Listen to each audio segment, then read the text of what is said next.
I wasn't sure where else to post these stories, so I figured I'd share them here. I've been a search and rescue officer for a few years now, and along the way, I've seen some things that I think you guys will be interested in. I have a pretty good track record for finding missing people. Most of the time, they just wander off the path or slip down a small cliff, and they can't find their way back. The majority of them have heard the old stay where you are thing, and they don't wander far. But I've had 2 cases where that didn't happen. Both bother me a lot, and I use them as motivation to search even harder on the missing persons cases I get called on. The first was a little boy who was out berry picking with his parents. He and his sister were together, and both of them went missing around the same time. Their parents lost sight of them for a few seconds, and in that time, both the kids apparently wandered off. When their parents couldn't find them, they called us, and we came out to search the area. We found the daughter pretty quickly, and when we asked where her brother was, she told us he'd been taken by the bear man. She said he gave her berries and told her to stay quiet, that he wanted to play with her brother for a while. The last she saw of her brother, he was riding on the shoulders of the bear man and seemed calm. Of course, our first thought was abduction, but we never found a trace of another human being in that area. The little girl was also insistent that he wasn't a normal man, but that he was tall and covered in hair, like a bear, and that he had a weird face. We searched that area for weeks. It was one of the longest calls I've ever been on, but we never found a single trace of that kid. The other was a young woman who was out hiking with her mom and grandpa. According to her mother, her daughter had climbed up a tree to get a better view of the forest, and she'd never come back down. They waited at the base of the tree for hours, calling her name, before they called for help. Again, we searched everywhere, and we never found a trace of her. I have no idea where she could possibly have gone, because neither her mother or grandpa saw her come down. A few times I've been out on my own searching with the canine, and they've tried to lead me straight up cliffs, not hills, not even rock faces, straight, sheer cliffs with no possible handholds. It's always baffling, and in those cases we usually find the person on the other side of the cliff, or miles away from where their canine had led us. I'm sure there's an explanation, but it's sort of strange.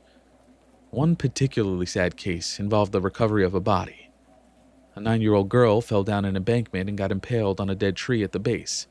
It was a complete freak accident, but I'll never forget the sound her mother made when we told her what had happened. She saw the body bag being loaded into the ambulance, and she let out the most haunting, heartbroken wail I've ever heard. It was like her whole life was crashing down around her, and a part of her had died with her daughter. I heard from another search and rescue officer that she killed herself a few weeks after it happened. She couldn't live with the loss of her daughter.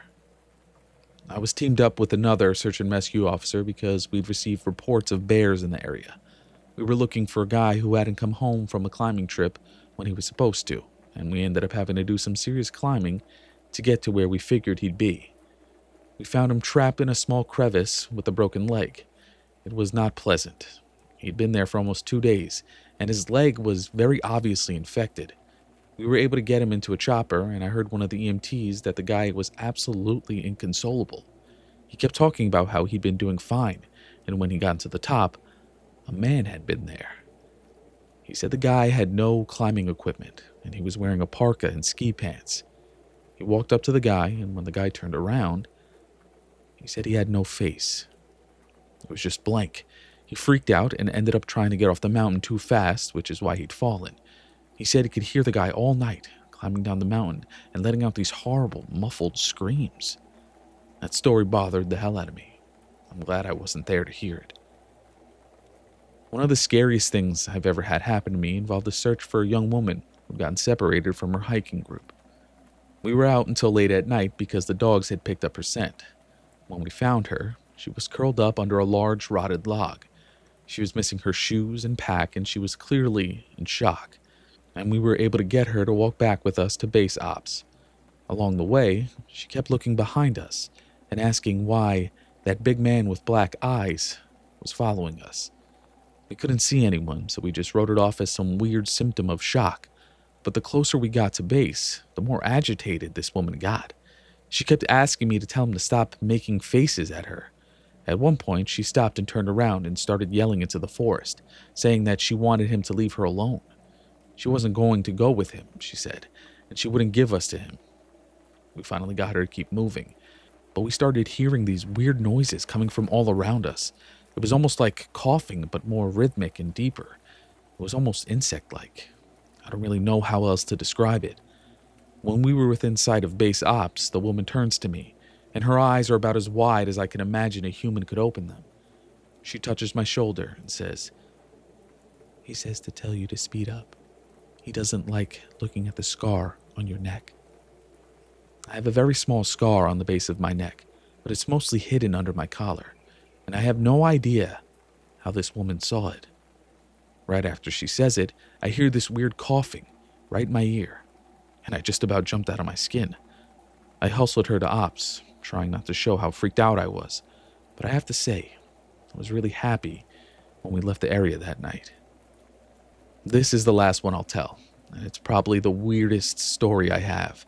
Now, I don't know if this is true in every search and rescue unit, but in mine it's sort of an unspoken regular thing we run into. You can try asking about it with other officers, but even if they know what you're talking about, they probably won't say anything about it. We've been told not to talk about it by our superiors, and at this point, we've all gotten so used to it that it doesn't even seem weird anymore.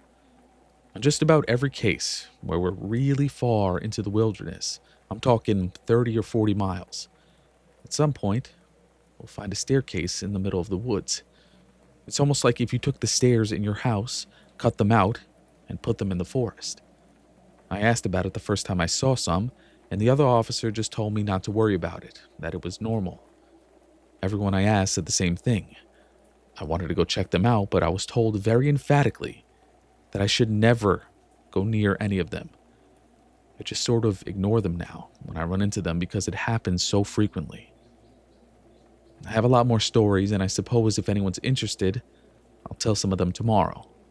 If anyone has any theories about the stairs, or if you've seen them too, let me know. So, I logged back on tonight and was blown away by the staggering amount of interest this seems to have generated. First off, I'll address a few things that you guys have brought up. There's been an overwhelming amount of people mentioning the similarity between some of my stories and those of David Politis. I assure you I'm not trying to rip him off in any way. I've got nothing but respect for the guy. He's actually what inspired me to write this because I can verify a lot of the things he talks about. We do have a lot of these strange missing person cases, and most of the time they aren't solved. Either that or we find them in places they have no business being. I personally haven't been on many calls like that, but I'll share a few that I've seen, and a story my friend told me that relates to this. There was a lot of feedback about the stairs, so I'll touch on that briefly here, and I'll also include a story. They come in a variety of shapes, sizes, styles, and conditions. Some are pretty dilapidated, just ruins, but others are brand new. I saw one set that looked like they came from a lighthouse. They were metal and spiral, almost old-fashioned. The stairs don't go up infinitely, or farther than I can see, but some sets are taller than others. Like I said before, just imagine the stairs in your house as if someone cut and pasted them in the middle of nowhere. I don't have any pictures. It's never really occurred to me to try again after the first time, and I don't really like risking my job over it.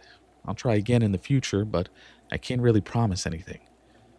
And a few people expressed confusion about the guy who ran into the man with no face. Just to clarify, when the climber ascended and reached the top of his peak, he saw another man in a parka and ski pants. This was the man with no face. Sorry about the confusing wording of that story. I'll try to avoid that in the future. Alright, on to the news stories. As far as missing persons go, I'd say about half the calls I get are related to that. The other are rescue calls.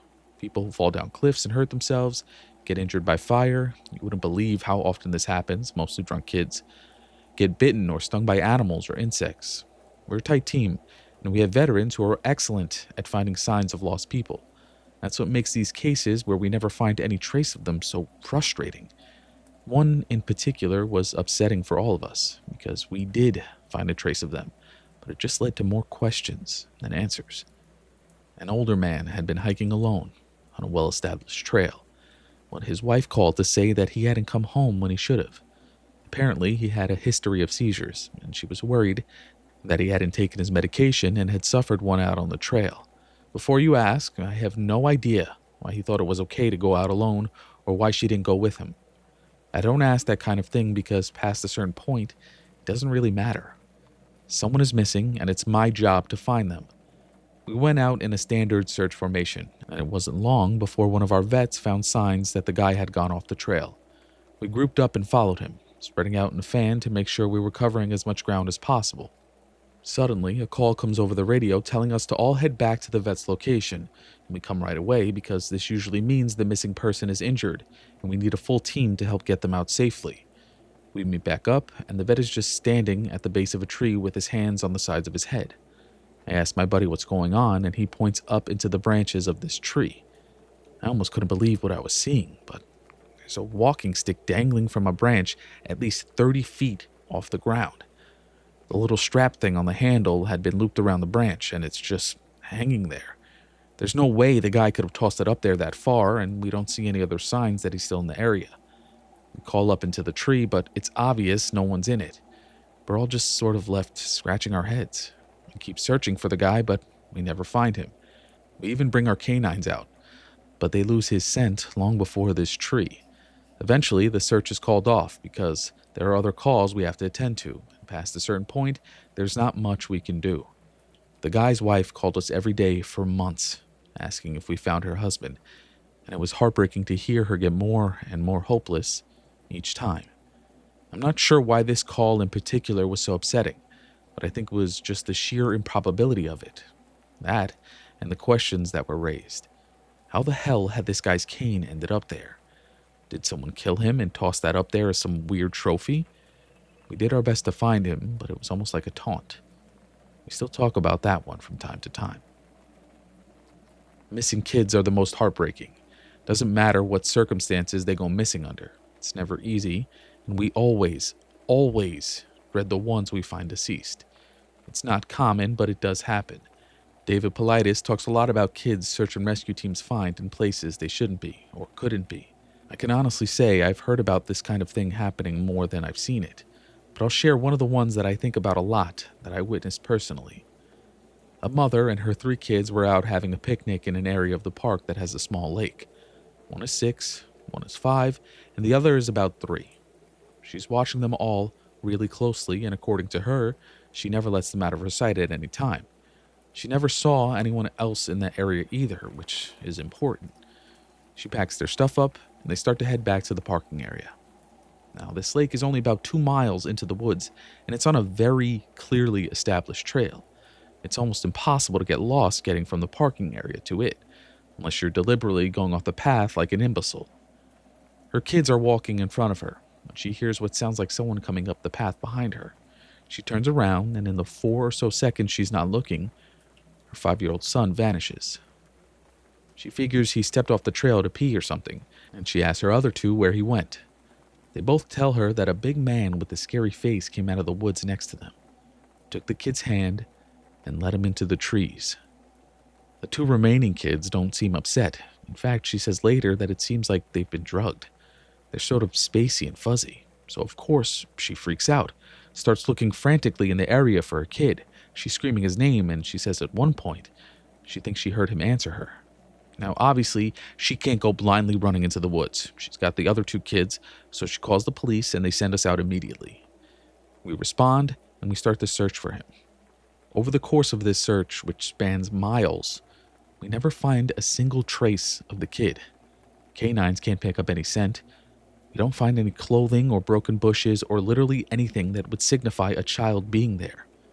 Of course, there's suspicion about the mother for a while, but it's pretty clear that she's completely destroyed by the whole thing. We look for the kid for weeks, with a lot of volunteer help, but eventually, the search peters out and we have to move on. The volunteers keep searching though, and one day, we get a call on the radio letting us know that a body has been found and needs to be recovered. They tell us the location, and none of us can believe it. We figure it has to be a different kid, but we go out there, about 15 miles from the site where he vanished. And sure enough, we find the body of the kid we've been looking for. I've been trying to figure out how this kid got where he did ever since we found him. and I've never come up with an answer. A volunteer just happened to be in the area, because he figured he may as well look in places no one else would think to on the off chance the body had been dumped. He comes to the base of a tall, rocky slope, and halfway up, he sees something. He looks through his binoculars, and sure enough, it's the body of a little boy, stuffed in a little opening in the rock. He recognized the color of the kid's shirt, so he knows right away that it's the missing boy. That's when he calls it in, and we're dispatched. It took us almost an hour to get his body down, and none of us could believe what we were seeing. Not only was this kid 15 miles from where we started, there was no possible way he could have gotten up there on his own. This slope is treacherous, and it's hard even for us with our climbing gear. A 5-year-old boy had no way of getting up there, that I'm certain. Not only that, but the kid doesn't have a scratch on him. His shoes are gone, but his feet aren't damaged or dirty, so it wasn't as if an animal had dragged him up there. And from what we can tell, he hasn't been dead that long. He'd been out there over a month by that point, and it looked like he'd only been dead for, at most, a day or two. The whole thing was unbelievably strange, and was one of the most disconcerting calls I've ever been on. We found out later that the coroner determined the kid had died from exposure. He'd frozen to death, probably late at night 2 days before we found him. There were no suspects and no answers. To date, it's one of the weirdest things I've ever seen. One of my first jobs as a trainee was a search op for a 4-year-old kid that had gotten separated from his mom. This was one of those cases where we knew we were going to find him because the dogs were on a strong scent trail, and we saw clear signs that he was in the area. We ended up finding him in a berry patch about half a mile from where he'd been last seen. The kid wasn't even aware that he'd wander off that far. One of the vets brought him back, which I was glad for because I'm really not good with kids, and I find it hard to talk to them and keep them company. As my trainer and I are headed back, she decides to take me on a detour to show me one of the hot spots where we tend to find missing people. It's a natural dip in the land near a popular trail, and people will usually move downhill because it's easier. We hike out there, it's a few miles away, and we get there in about an hour or so. As we're walking around the area and she's pointing out places she's found people in the past, I see something in the distance.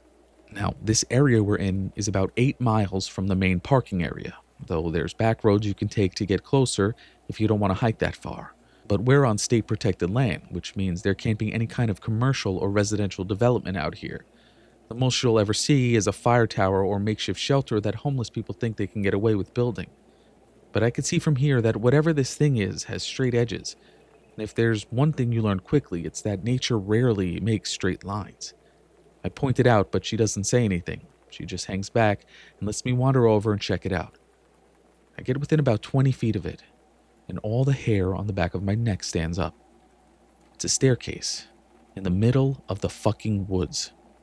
In the proper context, it would literally be the most benign thing ever. It's just a normal staircase with beige carpet and about 10 steps tall. But instead of being in a house where it obviously should be, it's out here in the middle of the woods.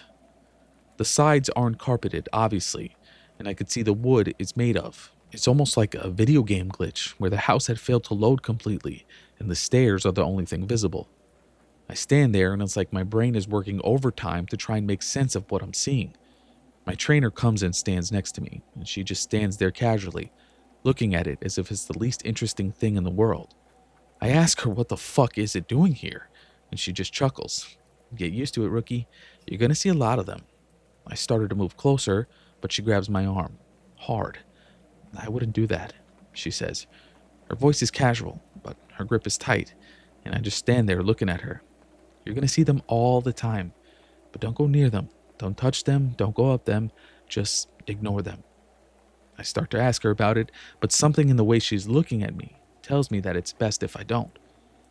We end up moving on, and the subject doesn't come up again for the rest of my training. She was right, though. I'd say about every 5th call I go on, I end up running across a set of stairs. Sometimes they're relatively close to the path, maybe within 2 or 3 miles.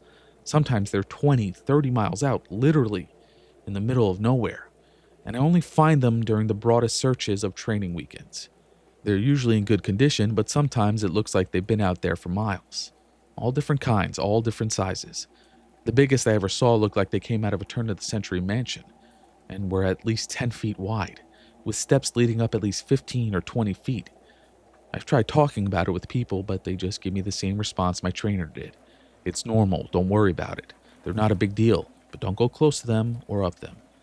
When trainees ask me about it now, I give them the same response. I don't really know what else to tell them. I'm really hoping someday I get a better answer, but it hasn't happened yet. This is another one that was less spooky and more sad. A young man went missing late in winter, when realistically no one should be going that far out onto the trails. We close a lot of them, but some remain open year-round unless there's a shitload of snow. We didn't opt for him, but we had about 6 feet of snow on the ground. It was an unusually heavy snow year, and we knew it wasn't likely that we'd find him until spring when the thaw came. Sure enough, when the first big thaw came, a hiker reported a body a little ways off the main trail. We found him at the base of a tree, in a pile of melted snow. I knew right away what had happened, and it scared the living shit out of me. Most of you who ski or snowboard or spend any amount of time on a mountain will probably have guessed too. When snow falls, it doesn't collect as thick in the areas beneath the branches. It happens most with fir trees because they have a sort of closed umbrella shape. So what you end up with is a space around the base of a tree that's filled with a mixture of loose, powdery snow, air, and branches. They're called tree wells, and they're not immediately obvious if you don't know what you're looking for. We put up signs in the welcome center, big ones, letting people know how dangerous they are. But every year that we get an unusual amount of snow, at least one person doesn't read them, or doesn't take the warning seriously, and we find out about it in spring. My best guess is that this young man was hiking and got tired, or maybe a cramp from walking in the deep snow. He went to go sit at the base of the tree, not knowing that there was a tree well, and fell in. He got stuck with his feet up, and the surrounding snow caved in around him. Unable to free himself, he suffocated. It's called snow immersion suffocation, and it doesn't usually happen except in really deep snow. But if you get stuck in a weird position like this guy did, even 6 feet of snow can be lethal. What scared me the most was imagining how he must have struggled, upside down, in the freezing cold. He didn't die quickly. The snow would have formed a dense, heavy pile on top of him, and it would have been literally impossible to get out. As it got harder to breathe, he would have known what was happening. I can't even imagine what he was thinking in those last moments. A lot of my less outdoorsy friends want to know if I've ever seen the goat man while I've been out on calls. Unfortunately, or I guess fortunately, I've never had anything quite like that happen. I guess the closest was the whole black-eyed man thing, but I didn't see anything.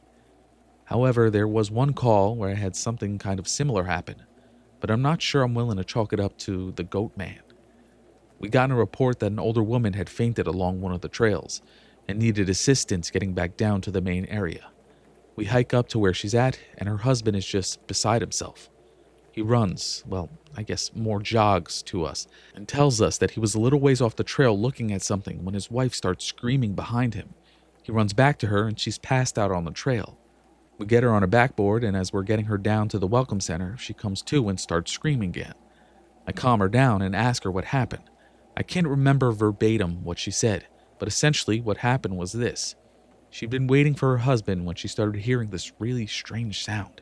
She said it sounded sort of like a cat, but it was off somehow, and she couldn't figure out why. She went a little ahead to try and hear it better, and it sounded like it was coming closer. She said the closer it got, the more uneasy she was, until she finally figured out what was wrong. I do remember this next part because it was so weird that I don't think I could forget it if I tried. It wasn't a cat. It was a man saying the word meow over and over. Just meow, meow, meow. But it wasn't a man. It couldn't have been, because I've never heard a man make his voice buzz like that. I thought my hearing aid was going out, but it wasn't. I adjusted it, and it still sounded all buzzy. It was awful. He was coming closer, and I couldn't see him. And the closer he got, the more scared I was. And the last thing I remember was a shape coming out of the trees. I guess that's when I fainted. Now, obviously, I'm a little perplexed as to why a guy would be out in the fucking woods chanting meow, meow at people. So once we get down the mountain, I tell my superior that I'm going to have to search the area to see if I can find anything. He gives me the go-ahead, and I grab a radio and hike back to where she fainted. I don't see anyone, so I keep going about a mile more. And when I head back, I go off the trail to see if I can figure out where she saw him coming from. It's almost sunset by this point, and I don't have any desire to be out at night alone, so I just sort of write it off and make a mental note to check it out again tomorrow. But as I'm headed back, I start to hear something in the distance. I stop and I call out for anyone in the immediate area to identify themselves. The sound didn't come closer or get louder, but it sounded exactly like a man saying meow, meow, in this really odd monotone. As comical as it makes it sound, it was almost like that guy on South Park with the electrolarynx, Ned. I go off the trail in the direction I think it's coming from, but I never seem to get closer. It's almost like it's coming from all directions. Eventually, it just sort of fades out, and I ended up going back to the Welcome Center. I didn't get any further reports like that, and even though I went back to that area, I never heard that exact sound again. I suppose it could have been some stupid kid out there fucking with people, but even I have to admit, it was weird. So this kind of turned into a massive wall of text, and for that, I apologize. I wanted to get to the stories my friend told me, and he does have some good ones, so I'll post those tomorrow evening. I also have a few more of my own I think you guys will like. I'm sorry to keep you all in suspense again. Hopefully the stories here make up for it and help you get through the next 24 hours until I can post again. Well, once again, you guys have blown me away with your staggering amount of responses to my stories. There's no way I can respond to each of you individually, so I'm just going to address some common things again and then move on to the stories. I'm going to write as many as I can think of, in addition to my friend's stories, and I'll probably not update again until I get a chance to answer some questions that I myself have from my superiors. Alright, so the common questions I found you all had. I'm not comfortable talking about where exactly I work, unfortunately. In all reality, some of the things I've mentioned here could get me in a lot of trouble or fired, so it's best if I just don't discuss too much. I will say that I'm in the United States, and in an area that is comprised of a great deal of wilderness. We're talking hundreds of miles of thick forest, with a mountain range and a few lakes. There's still a great deal of interest in the stairs, and luckily for you guys, my friend has a story that I think you'll all be very interested in. I'll go into that more at the end of this update. As for whether or not I have ever thought of asking my superiors about them, I have, but again, I don't want to risk my job. However, one of my former superiors no longer works as an officer, and it's possible that he may be willing to talk to me about it. I'll be speaking to him later in the week, and I will let you all know what comes of that. As far as advice on becoming a search and rescue officer goes, I think the best advice I can give is to contact your local Forest Service office and see if they offer some training courses and what the qualifications are. I've been doing this for years, and I started out as a volunteer helping on search and rescue operations. It's a great job, despite the occasional tragic situations, and I wouldn't want to do anything else. Alright, let's move on to the stories. The first happened on a case that I went out on right after I got out of training, and was still pretty new to everything. Before I took this job, I was a volunteer, so I had a basic idea of what to expect. But on those calls, you're mostly dealing with finding lost people after vets have found signs of them. As a search and rescue officer, you go out for all kinds of cases, from animal bites to heart attacks. This case got called in early in the morning, from a young couple who were up on one of the trails that goes by the lake. The husband was completely hysterical, and we couldn't really figure out what was going on. We could hear the woman screaming in the background, and he was begging us to come up there right away. When we get there, we see him holding his wife. She's got something in her arms. She's screaming these awful, almost animal-like screams, and he's sobbing. And he sees us, and he screams at us to help them, to please get an ambulance up there. Now, obviously, we can't just drive an ambulance up the walking path, so we ask him if his wife needs help or if she can walk on her own. He's still hysterical, but he manages to tell us that it's not his wife that needs help. I go over while one of the vets tries to calm him down, and I ask the wife what's going on. She's rocking, holding something, and just shrieking over and over. I crouch down and see that whatever she's holding, it's covering her with blood. That's when I notice the sling on her front, and my heart sinks. I ask her to tell me what's going on, and I sort of pry her arms gently open so I can see what she's holding. It's her baby, obviously dead. His head is caved in on one side, and he's covered in scratches.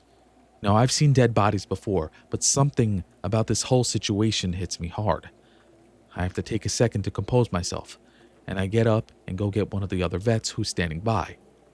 I tell him that it's a dead kid, and he sort of pats my shoulder and tells me he'll deal with it. It took us over an hour to get this woman to let us see her kid. Every time we try to take him from her, she flips out and tells us we can't have him, that he'll be okay if we just leave her alone and let her help him. But eventually, one of the vets manages to calm her down, and she gives us the body. We took it back to the med area, but when the EMT showed up, they told us that there was never any hope of saving the kid. He died instantly from the trauma to his head. I was good buddies with one of the nurses who met them at the hospital, and she told me later what had happened. Turns out, the couple had been walking the baby in a sling, and they stopped because the kid was fussing. The dad takes the kid and is holding him, looking over this little gully by the path. The mom comes to stand next to him, but she ends up stepping on a loose patch of soil, and she trips. She falls into the dad, who drops the kid, who ends up falling about 20 feet down this little gully onto the rocks at the bottom. The dad climbed down there and recovered the kid, but he'd fallen right on his head and was dead by the time he got there. The baby was only about 15 months old. It was a total freak accident, a series of events that coalesced into the worst possible outcome. Probably one of the more awful calls I've been on. I haven't seen a lot of animal bites in my time as a search and rescue officer, mostly because there aren't that many animals that come around the area. While there are bears in the area, they tend to stay pretty far away from people, and sightings are highly unusual. Most of the animals you'll see are small ones like coyotes, raccoons, or skunks. What we do see frequently, though, are moose. And let me tell you, moose are nasty fuckers. They'll chase after anything for any reason, and God help you if you get in between a female and its baby. One of the more amusing calls was a guy who'd gotten chased down by an absolutely massive male moose and was stuck up a tree. It took us almost an hour to get him down. When he finally was on solid ground again, he looks at me and says, "God damn, them fuckers is big up close." I guess that's not really a scary story, but we still laugh about that one. I honestly don't know how I'd forgotten this story, but it is by far the scariest thing that's happened to me. I guess maybe I've tried so long to forget about it that it just didn't come to mind right away.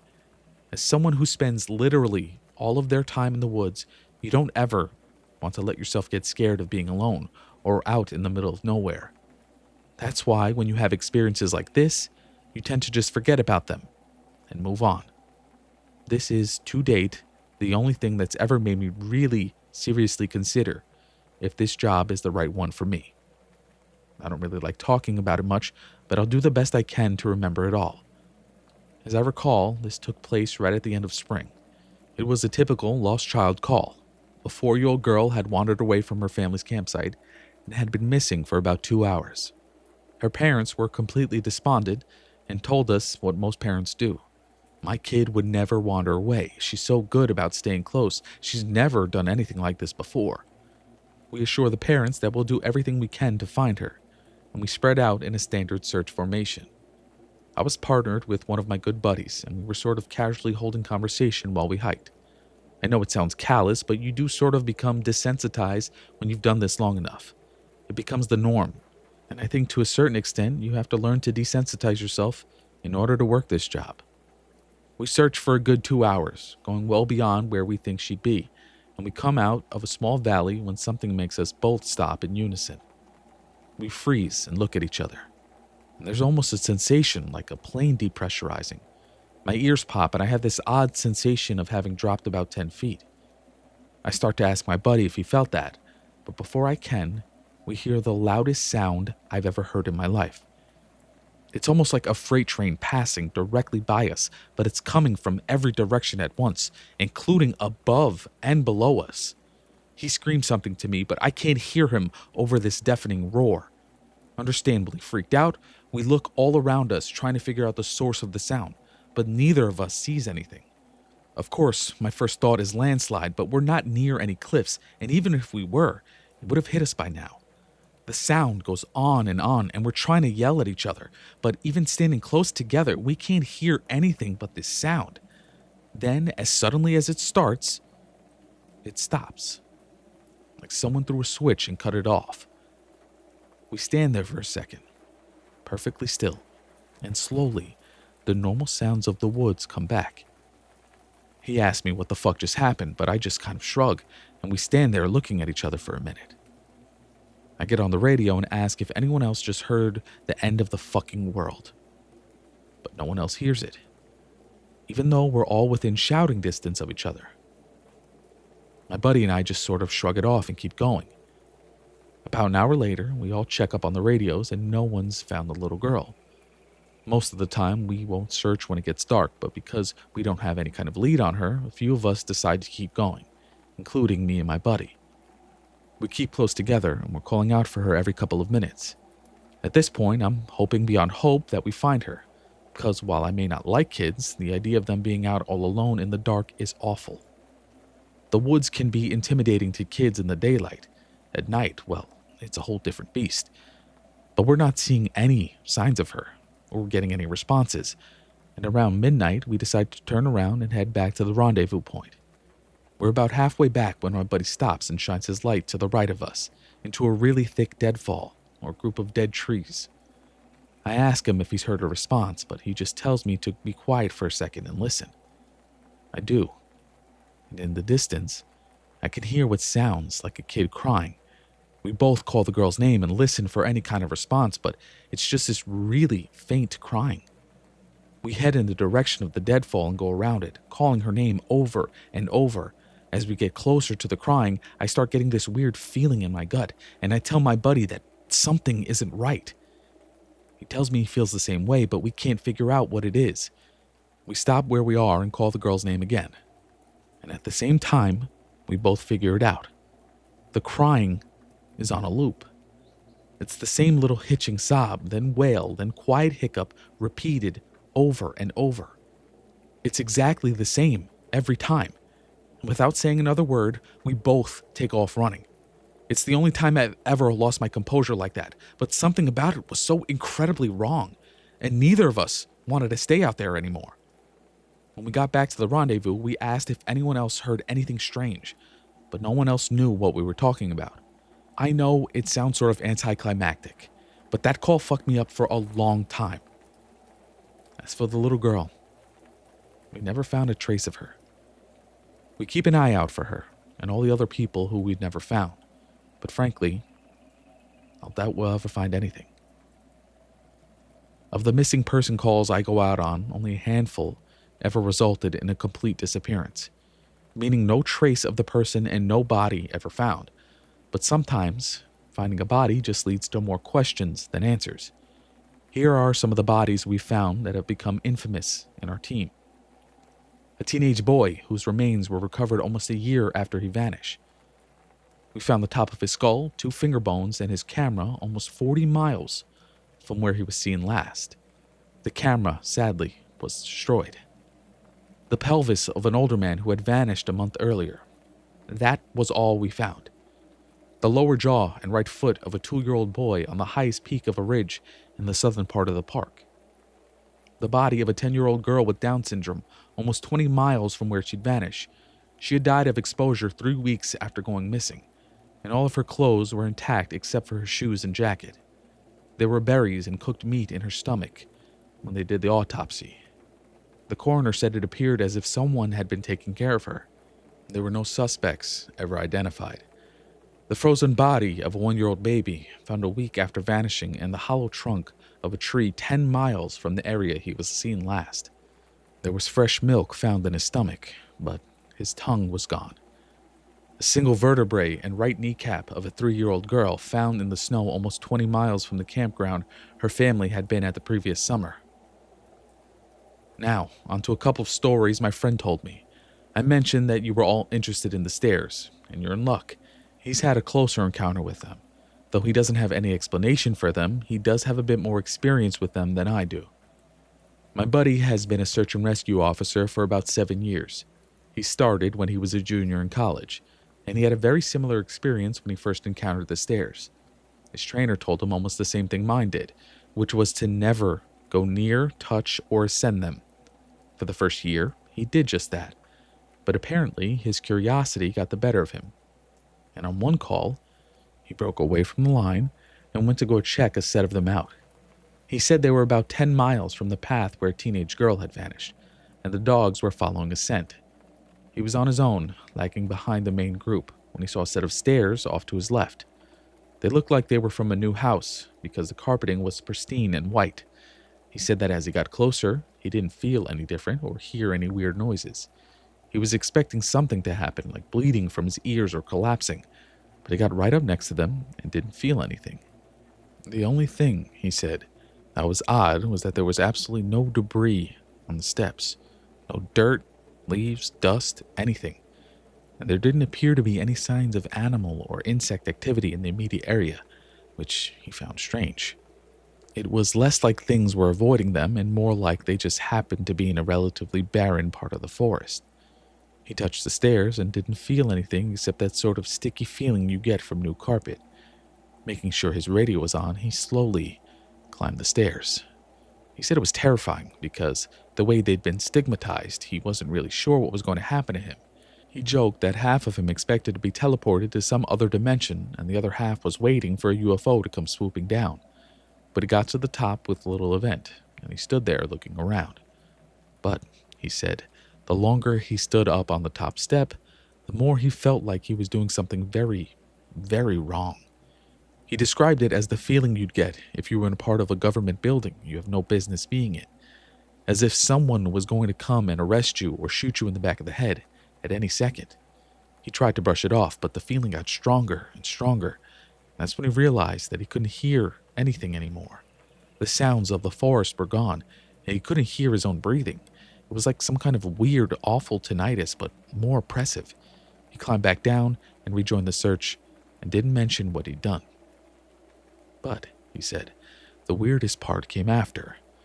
His trainer was waiting back at the welcome center after the search ended for the day, and he cornered my buddy before he could leave. He said his trainer had this look of intense anger, and he asked what was wrong. You went up them, didn't you? My buddy said it wasn't phrased as a question. He asked how his trainer knew. The trainer just shook his head. Because we didn't find her. The dogs lost her scent. My buddy asked what that had to do with anything.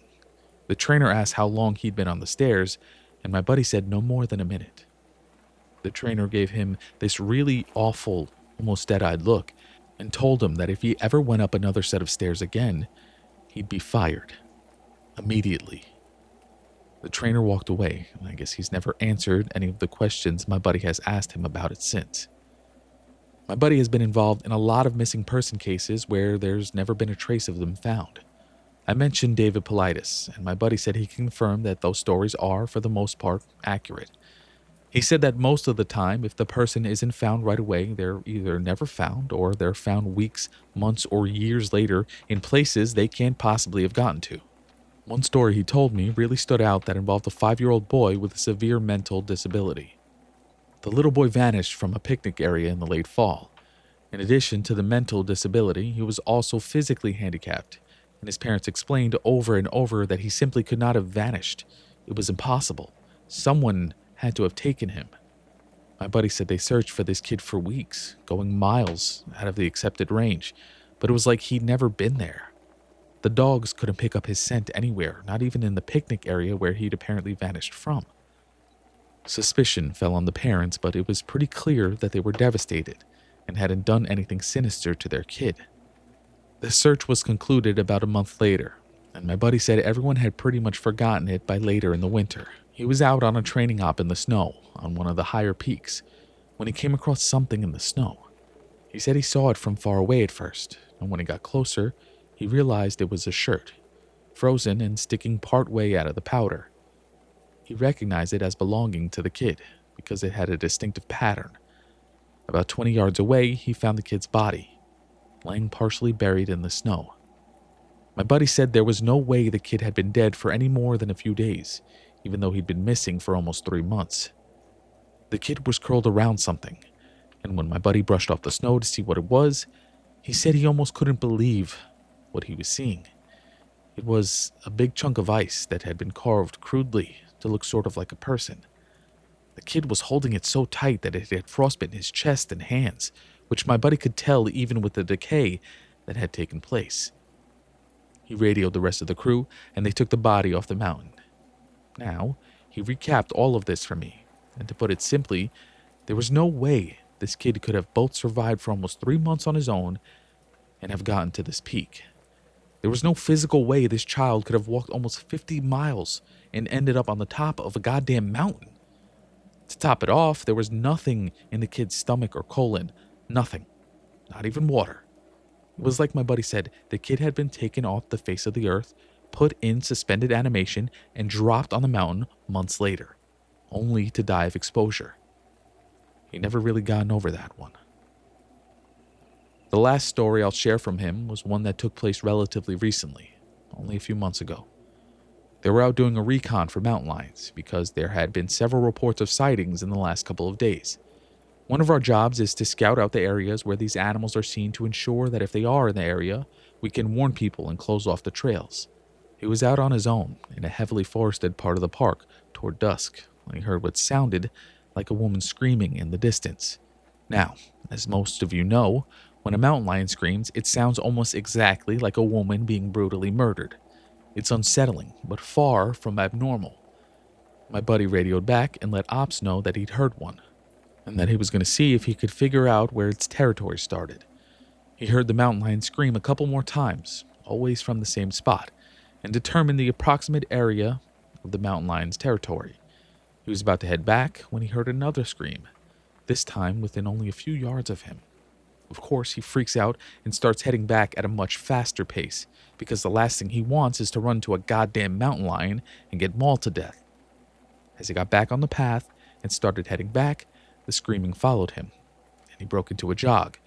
When he was about a mile from Ops, the screaming stopped, and he turned around to see if it was following him.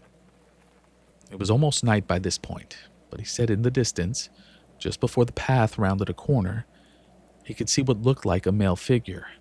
He called out to them, warning them the paths were closed and that he needed to come back to the welcome center. The figure just stood there, and my buddy started to walk over.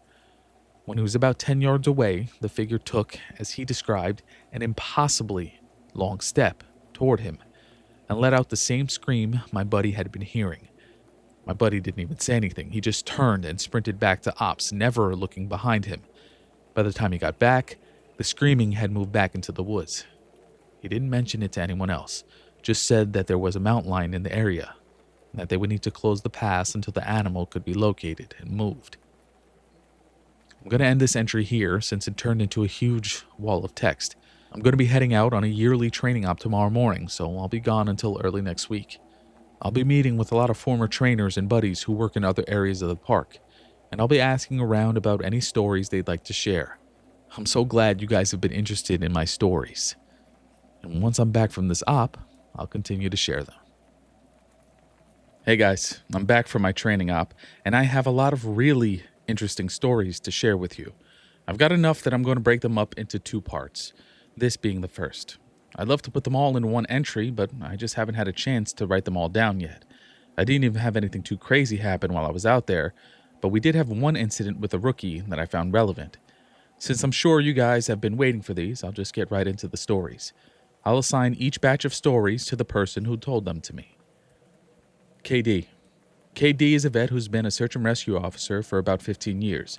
She specializes in high-elevation mountain rescues and is widely considered one of the best in her field. She's one of the more enthusiastic storytellers, and since we were together a fair amount during exercises, she ended up telling me about 4 that really stuck with me. The first she told me in response to me asking about her most traumatic calls. She shook her head and told me that really bad calls happen more frequently on the mountain, since the potential for nasty accidents is higher. About 5 years ago, one of the parks she worked at had a string of disappearances.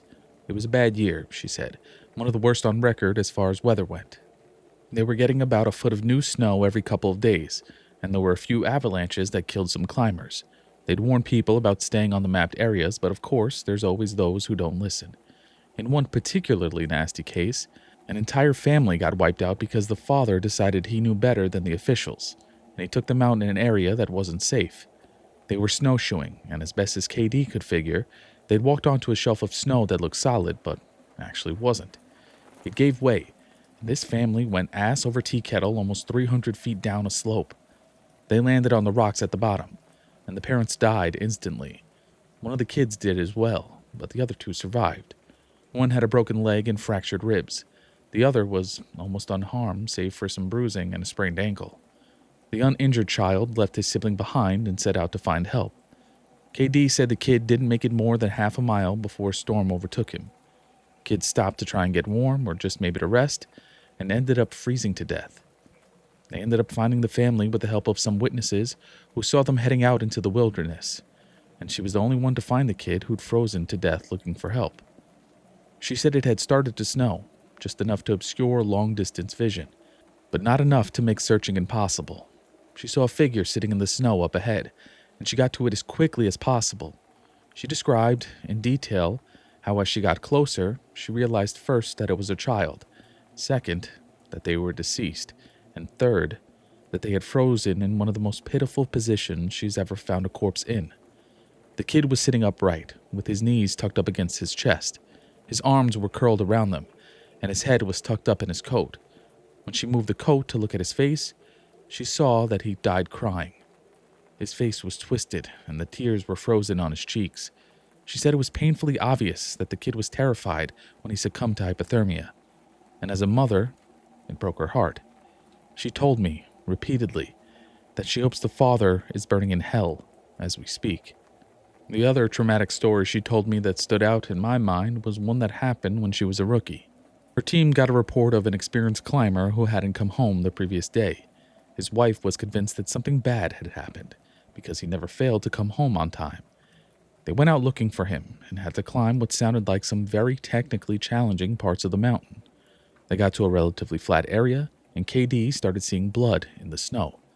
She followed the trail, and as she went, she started seeing little bits of tissue. She wasn't sure exactly which body part it had come from, but the farther she followed it, the more there was. She followed this blood and tissue trail to a sheltered area under a cliff face, and she finds the climber. She said there was so much blood, more than she'd ever seen before. He was lying face down, one arm stretched in front of him, as if he died crawling. She looks closer and sees that he's been partially disemboweled, which is where the tissue she'd seen had come from. The guy had an ice pick tucked up into his hip holster, and it's covered in blood. Of course, they'll never be sure exactly what happened, but she said as best as she can figure, this is what went down. The guy had been attempting to climb up to the next area, and had been using his ice axe to ascend. He'd probably hit a loose patch and had fallen. On the way down, or possibly when he landed, he'd gotten impaled by the axe, and it had disemboweled him. He drug himself along, tearing pieces of himself out as he went, and had died under the cliff face. She isn't terribly bothered by gore, but I guess a few of the guys who came to help her remove the body threw up when they turned him over and a good portion of his intestines spilled out. I mentioned to her that I was interested in hearing about any experiences she had with people completely disappearing. Her eyes light up and she leans in close to me. "Want to hear a real doozy?" she asked. She tells me about how when she first started, there was a case that got a lot of attention in the media. The family had been out berry picking in an area by the forest very close to the entrance of the park. They had 2 little boys, both under the age of 5, and at some point during the day, one of them vanishes. There's an absolutely massive search, and they find absolutely nothing. It's another of those cases where it's like the kid was never there in the first place. The dogs just sit down and don't pick up on anything. No trace of the kid is found. The search goes on for about 2 months, but is eventually called off. Fast forward to 6 months later. The family comes back to place flowers at a memorial that had been set up there for the kid. They bring their other son. While they're placing the flowers, they lose sight of the kid for about 3 seconds, and in the span of that time, he vanishes into thin air. Now, obviously, the parents are beyond devastated. It's awful enough to lose 1 child, but to lose 2 is beyond imagining. The search is huge, one of the largest in state history. There are about 300 volunteers combing every inch of this park, looking for the kid. But again, there's no trace of him. The search goes on for about a week, with people looking miles from the part of the park he vanished from. And then, almost 2 weeks later, a volunteer, almost 15 miles from the designated search area, radios in that he's found the kid. They assume that the kid was dead, but the volunteer says he's not only alive, he's in good shape. KD and her team go out to recover the kid, and when they get there, she can't believe that this is the kid that's been missing. His clothes are clean, there's no dirt on him anywhere, and he doesn't appear traumatized. The volunteer says he found the kid sitting on a log, playing with a little twig bundle that's bound together with some old rope. KD asks him where he's been, who he was with for those 2 weeks, and the kid tells her that he's been with the Fuzzy Man. Now, KD firmly believes in Bigfoot, so she gets all excited and asks what he means by fuzzy. Was he hairy? But the kid says no, he wasn't hairy. He was a fuzzy man, and he describes a man that's blurry, like when you close your eyes but not all the way closed. He says the man came out of the trees and took the kid with him deep into the woods. The kid says he slept in a hollow tree, and the fuzzy man gave him berries to eat. KD asks if the man was mean, if he scared the kid, and the kid says no, he wasn't scary, but I didn't like how he didn't have eyes. KD says they get the kid back to headquarters, and a cop takes him to town to talk to him more about what happened. She's friends with the cop that talked to him, and she said the kid described being kept in this tree by the fuzzy man and given berries whenever he was hungry. He was allowed to wander around a very specific clearing, but when he tried to go further, the fuzzy man would get mad and yell real loud even though he didn't have a mouth. When the kid got scared at night, the fuzzy man made it go brighter and gave him the twig bundle. He said the fuzzy man was going to keep him, but he had to let him go because the kid wasn't the right kind. He either can't or won't elaborate more on that. The cops are just sort of left scratching their heads, and the search for his brother is renewed with no results. The kid has no idea where his brother might be, and they never find him. The last story that KD told me was of something that happened to her when she got separated from her training group when she was a rookie. They were learning the basics of high elevation belaying on a well-mapped side of the mountain, and she had to use the bathroom. She went off about 50 yards from the group during a meal break and did her business. I'll tell the rest exactly as she told it to me. So, I go to take a piss, and once I'm done, I start going back to the group. But I've only gotten about 5 feet when I realize that I have no idea where I am. And this wasn't I got turned around, lost. I mean, I had literally no fucking clue where I was. If you'd asked me, I don't even think I would have been able to tell you what state we were in. It was sort of how I imagine people with amnesia feel, you know? You're completely lost, and you have no idea what to do. So I stood there for a while, just trying to figure out where the fuck I was and what I was supposed to do. But the longer I stand there, the more confused and turned around I get. So I started walking. As I recall, I just picked a random direction and went for it. And as I'm walking, it's just getting worse and worse to the point where I have no concept of why I'm on the mountain in the first place. I'm just trudging through the snow. And then I start hearing this voice. It's kind of inside my head almost, like if a frog could talk all low and croaky, and it's telling me over and over, it's okay, you just need to find something to eat and you'll be okay, just keep walking and find something to eat. So I start looking around for anything that I can eat, and I swear to God, I've never felt that hungry in my whole life. It was bottomless, and I think I've eaten just about anything you put in front of me right then. I had no concept of time, so I had no idea how long I'd been out when I hear an actual voice coming toward me. I go toward it and see one of the other search and rescues, and he looks fucking terrified. He's running toward me, asking if I'm okay and what the hell I'm doing out here. And the scary thing was, as he's running toward me, I kind of see myself reaching into my belt for my hunting knife. I'm not even really thinking about what I'm doing, but what I am thinking is that I have to eat. If I don't eat, I'll never be okay again, so I just have to eat. He sees me doing that, and he backs off right away. He yells at me to put my knife away and that he's not going to hurt me, and that kind of snaps me back. All of a sudden, I know exactly where I am, and I put the knife away. I run to him and ask him how long I've been gone, thinking he'll tell me I've been gone for half an hour or so. But he tells me I've been gone for 2 fucking days. I've gone over 2 peaks and ended up almost on the other side of the mountain, and if I'd have kept going, I would have ended up wandering into about 300 miles of wilderness. They'd never have found me. He can't believe I'm not dead, and of course, I don't know what the fuck to think. To me, no time has passed at all. I don't say anything, I just go back with him to a rendezvous point, and I'm taken back to HQ to be airlifted to the hospital. When I get there, they do all kinds of tests and try to figure out what happened. As best as they can guess, I had some kind of weird fuse state, which is kind of like amnesia or a weird seizure that knocked my brain out of whack. But the truth is that we really don't know. It's never happened again. But I'll tell you, ever since then, I never go out there alone. People rag on me for making them come with me when I have to leave the group. But I just tell them that listening to me piss in the snow is better than losing me for 2 fucking days on a freezing mountain. EW. The next person I talked to was EW, a former trainer who now works as an EMT. He still comes to ops like this to help out, but doesn't work full-time for us anymore. He specialized in finding lost kids. He just seemed to have a sixth sense when it came to knowing where they'd gone. He's a legend among the more senior vets, but he gets embarrassed if you compliment him on his work. He sat down with me at dinner one evening, and we ended up swapping stories. Most of them were just casual, but when we got on the subject of our weirder calls, I mentioned that I had a buddy who'd gone up a set of stairs. He got kind of quiet and asked me if I'd heard of a little boy who disappeared from his park a few years back. I hadn't, so he told me the story. They were out looking for this 11-year-old boy, Joey, who'd gone missing near a river. Of course, the first thought was that he'd fallen in and drowned.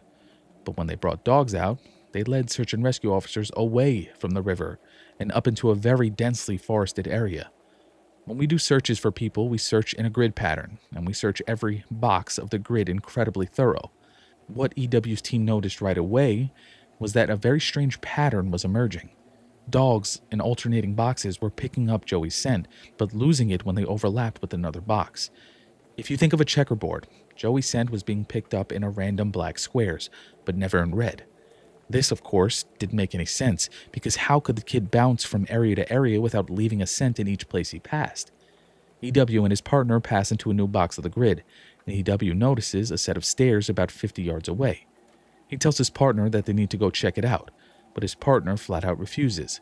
He tells EW that he's made it a point to never go near any stairs he sees, and that while it may be routine, he's not to pretend that it's normal. He tells EW that he'll wait in sight while EW checks. EW says he was irritated, but he felt for the guy and didn't push him on the subject. I walked over to the stairs. They were small, kind of like stairs in a basement. I don't really feel strongly one way or the other about them. The stairs, I mean, so I wasn't scared or anything. I guess I'm like everyone else, and I just prefer to not think about them too much. Anyway, I went over and I could see that there was something lying on the bottom step, sort of curled up. My heart sinks because, of course, you always hope for the best, and we were confident that we'd find this kid alive because he's only been missing for a few hours. But I knew right away that it was him and that he was dead. He was curled up in a little ball on the step, holding his stomach. It looked like he'd been in horrible pain when he died, but I didn't see any blood except some on his lips and chin.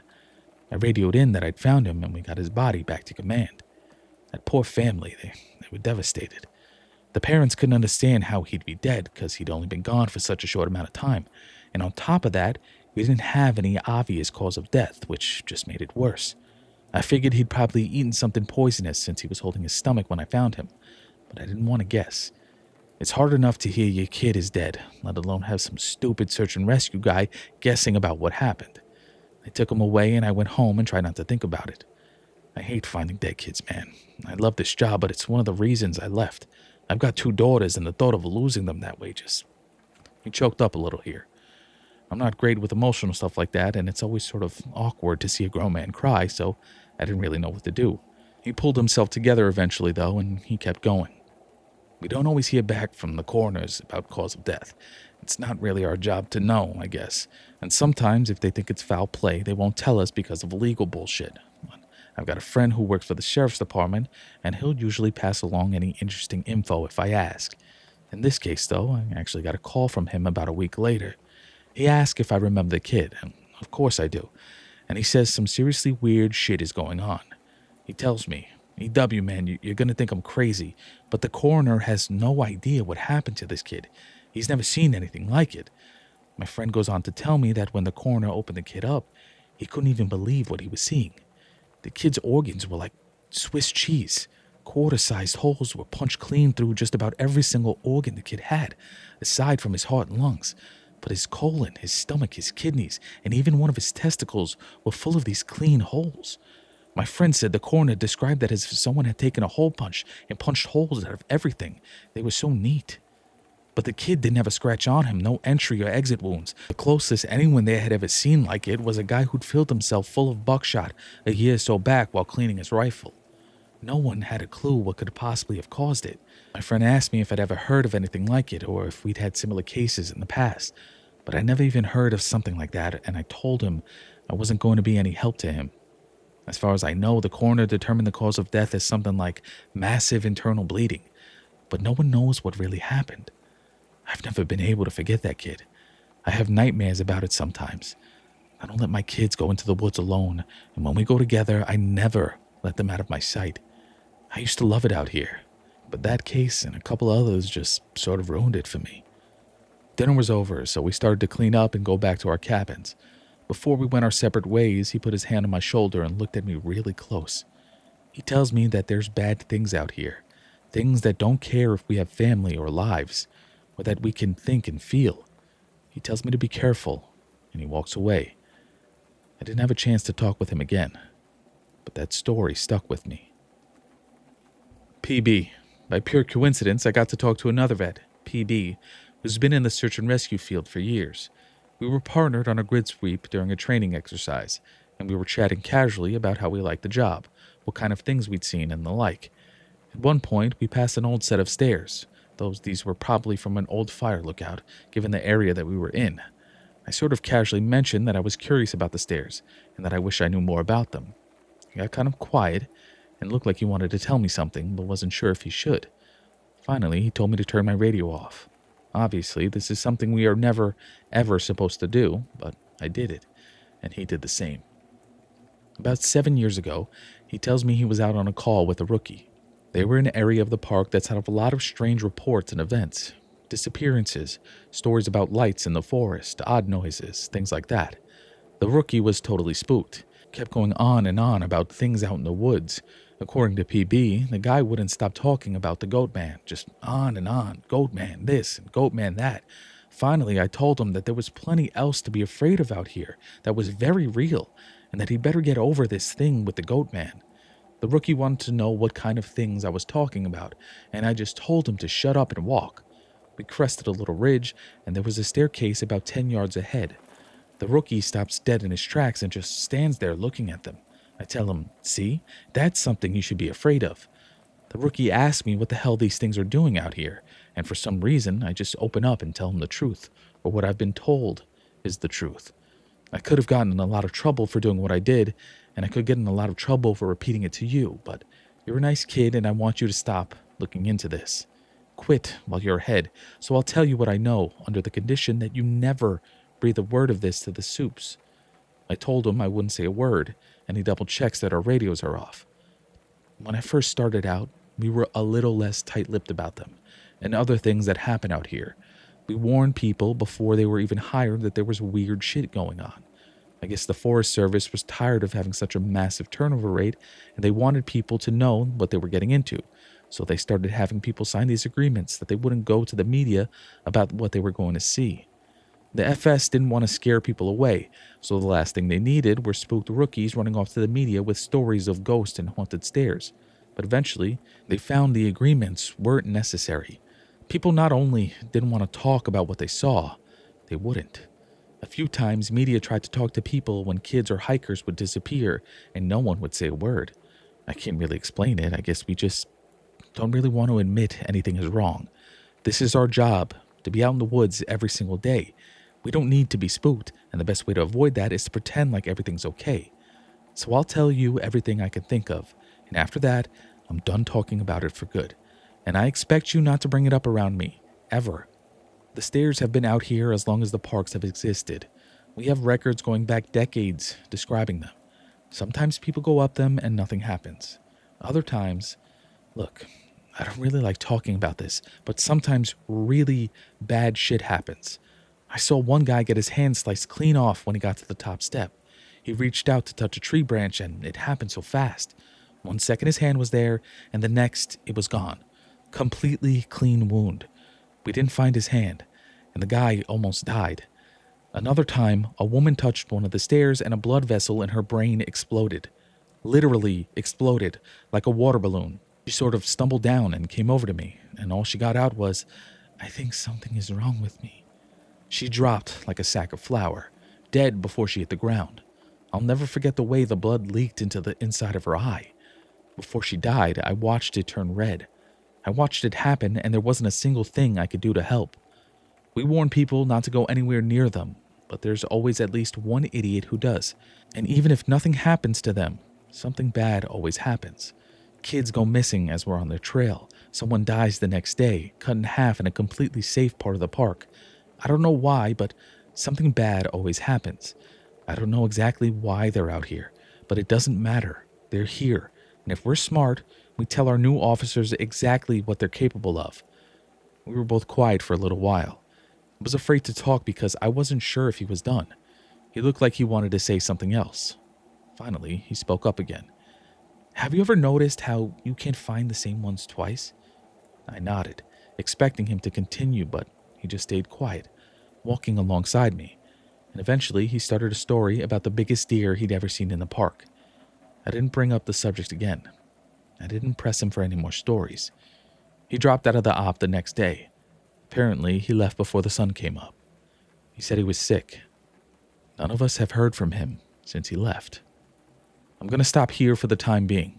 I'll try and post the next part in the coming days, but with it being the end of summer, things are pretty busy here. Thanks for the continued interest, guys. You've really awakened the curiosity in me that I didn't know I had. I apologize for the short update, guys. Things have gotten a little crazy around here. I'm not sure how often I'll be able to update going forward. I really appreciate all the support you guys have given me. And while I only have a couple of stories to share with you, I'll be interested to see what you all think. A firefighter who has been helping us at the training op told me about a call he'd gone on, supposedly to help rescue a kid from an absolutely massive tree. He said they didn't give him details, that they just needed him to come out and help because they lacked the proper equipment. He'd been called out specifically because this thing was so huge that the search and rescues didn't feel safe trying to climb it. He'd been a tree trimmer before joining the VFD, so it was easy enough for him to grab his old equipment and come help out. He was led out about 2 miles, and the team stopped at one of the biggest trees in the area and pointed up. He laughed and asked the op captain about how the kid had gotten up there, made some joke about old cat in the tree thing. But the captain just shook his head and told him to get up there and get the kid down. He said he knew something was up, but he didn't push it. He said that as he climbed this tree, he started wondering if they were playing a prank on him. There was no way this kid should have been able to climb this fucking thing. It was massive at the base, but about halfway up, it started tapering, and I almost had to turn back a few times because I really didn't think it was going to hold me. But he said he kept going, and when he was about at the top, he saw a flash of blue in the branches. I saw the kid's shirt sort of caught in a branch, and I called out to him and told him to come near me if he could, but he didn't say anything. I kept moving, calling the kid's name and telling him not to be scared, that I was there to help him. By the time I got to him, I knew he wasn't going to answer me. I found him, or what was left of him, cradled in the fork of a branch, and the fact that he was up there was sheer luck. If he'd fallen any other way, he'd have come crashing down. It wouldn't have mattered, though, because this kid was dead long before he ended up in that tree. I don't know who put him there, or how, or why, but it was fucking sick. Kid's intestines had popped out of his mouth and were hanging in the branches, like it was some sick fucking Christmas tree. The way they were draped all over everything. I got a better look and saw they'd even popped out of his ass. His guts were hanging out the bottom of his pants. His eyes were gone. I assume shoved out from whatever force caused him to fucking pop like a stress ball.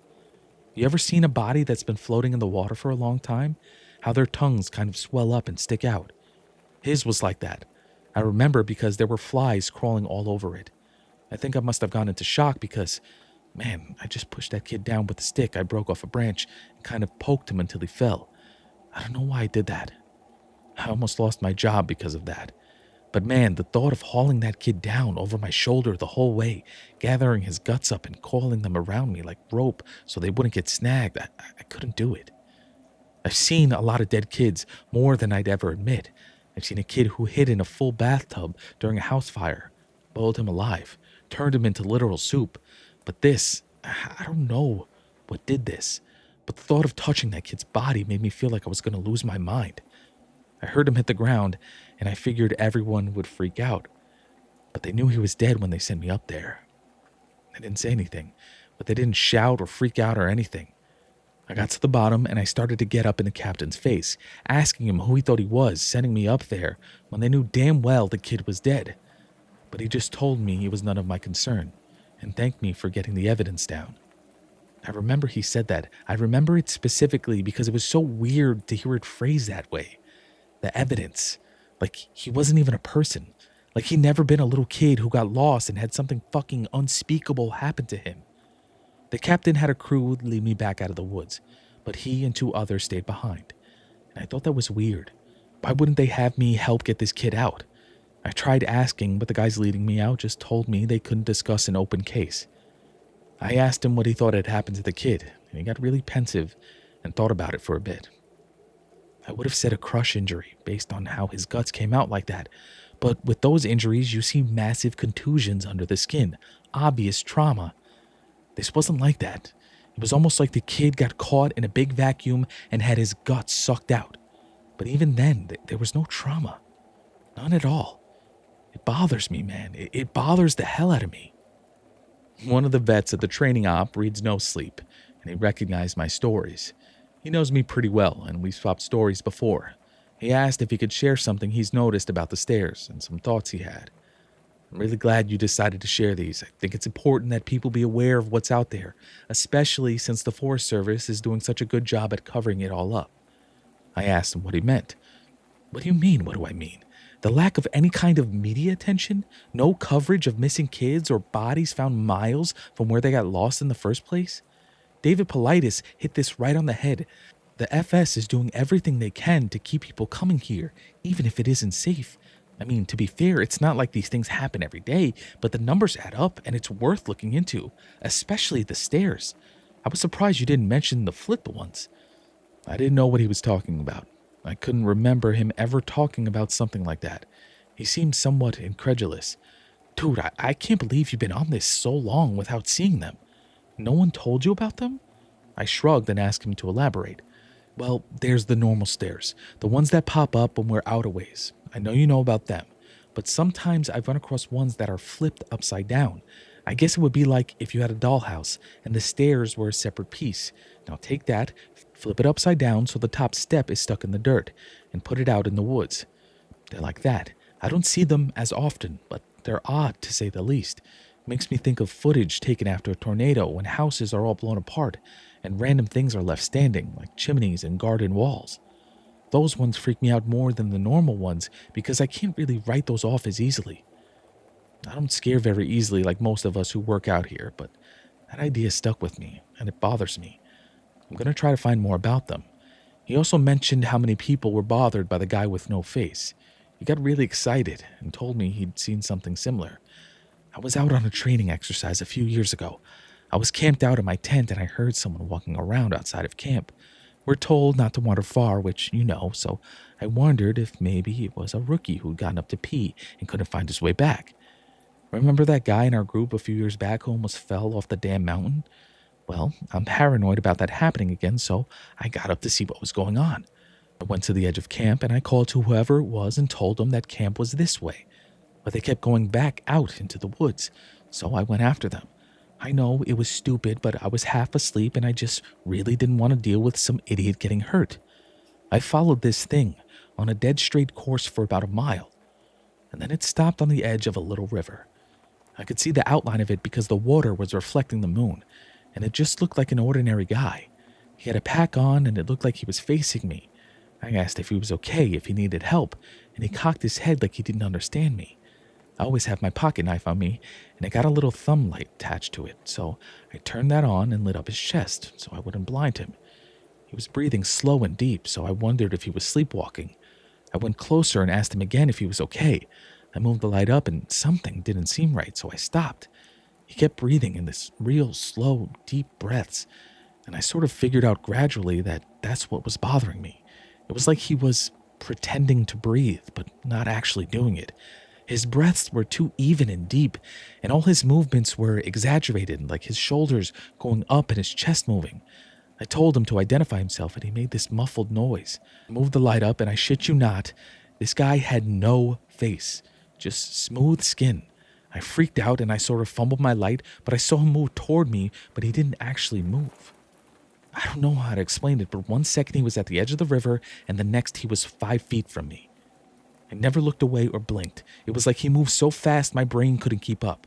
I tripped and fell on my ass and I could see the line open up on his throat. It stretched up to his ears and his head tilted back and he smiled at me with his throat. There wasn't any blood, just this gaping, dark hole, and I swear he smiled at me with a gash in his throat. I got up and I ran as fast as I could back to camp. I couldn't hear him following me, but I felt he was always right behind me, even though when I looked back, I couldn't see him. I calmed down when I got back to the camp. The fire was still going, and I guess that pack mentality of being with other people made me stop and breathe a little. I waited by the fire to see if he'd follow me there, but I didn't hear anything else for a few hours, so I went back to bed. I know it sounds weird, but the whole thing was just so surreal that it was almost like I immediately wrote it off as my imagination. We were telling ghost stories one night before bed just to scare each other and poke fun at whoever got creeped out. Most of the time it's the rookies, but one woman told a story that actually managed to get under my skin a little bit. And I know the same was true for others. She said it was true, but then again, every ghost story told around a campfire is true. Somehow, though, I didn't think she was making it up. It had a ring of truth that only really traumatizing events have. She said that when she was a kid, she and her friend used to go out in the woods behind her house a lot. She lived in northern Maine, where there are a lot of dense, unpopulated national forests. She said the woods up there aren't like they are here.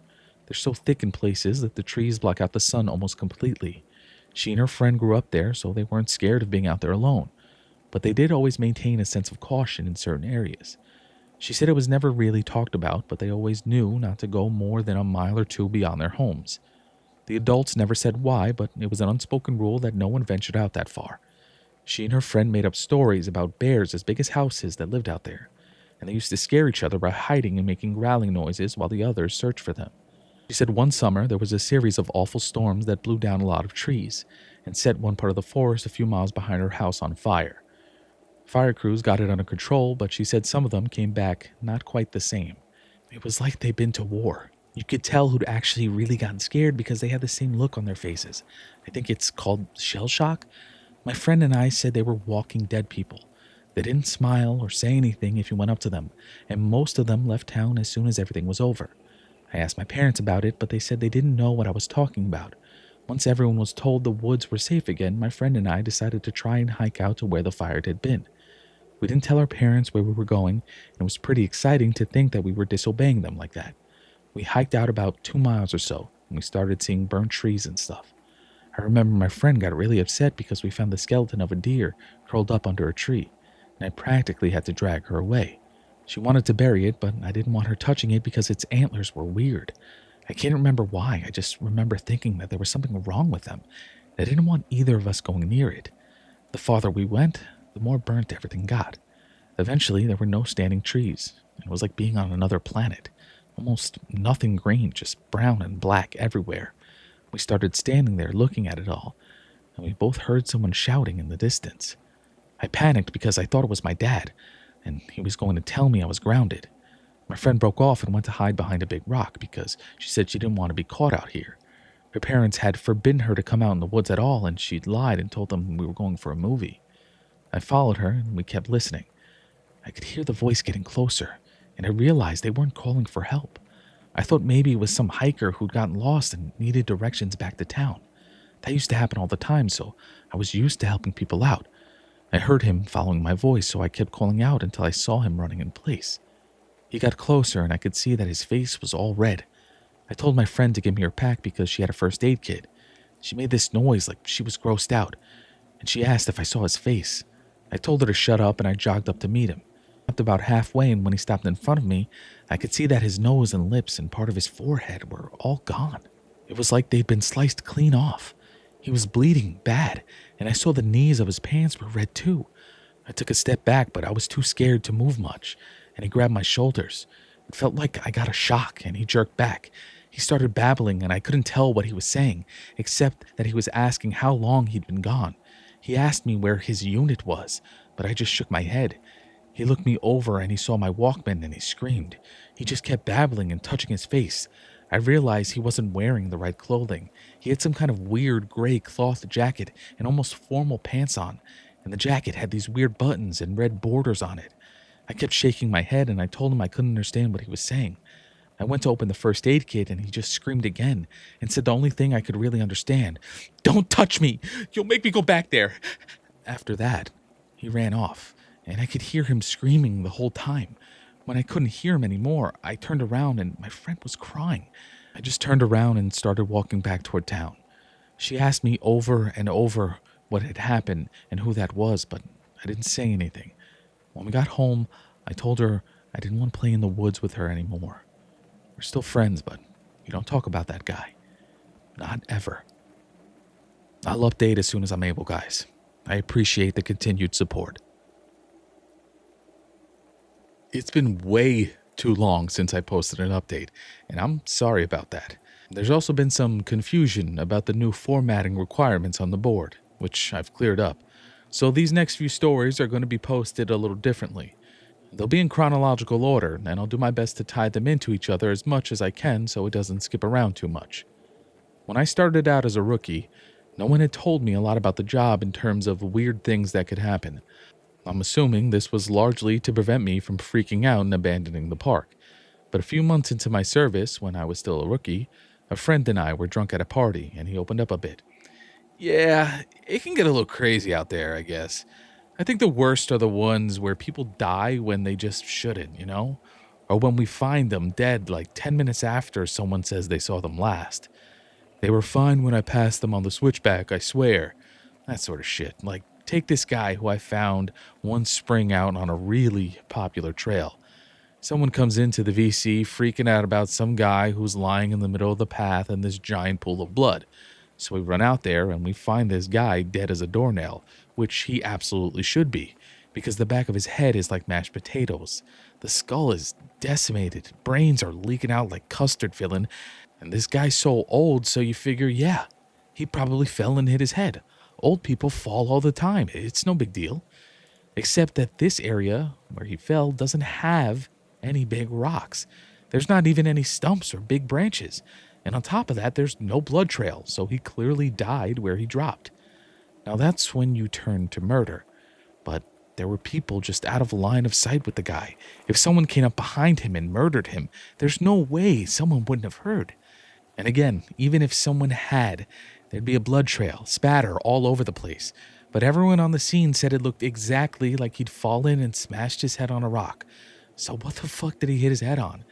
And then there was this lady I found in a different park about 5 years ago, back when I was upstate. We found her in the middle of a stand of big junipers, curled around the trunk like she was hugging it. We pick her up to move her, and a fucking waterfall comes out of her mouth. Splashes all over my shoes.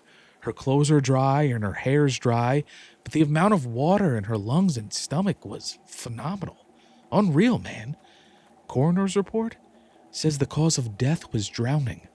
Her lungs were completely full of water. This, even though we're in the middle of the high desert and there isn't a body of water for miles. No puddles, no nothing. No signs of anyone else being out there. I mean, yeah, it's possible they were murdered, but why go out of the way to do it like that? Why not just stab them and be done with it? I don't know. Just sits weird with me. Now, of course, that freaked me out a little. But we were wasted, and I guess I sort of wrote it off as a fluke. I also assumed there was exaggeration there since, we were wasted. Now, I don't like talking about this next case very much. It was an awful one that I've done my best to forget about. But of course, that's easier said than done. This happened about 6 months after the conversation with my friend at the bar. And up until that point, I hadn't had a lot of really weird shit go down. A few things here and there, and of course the stares, but it's amazingly easy to get used to stuff like that when it's treated as if it's normal.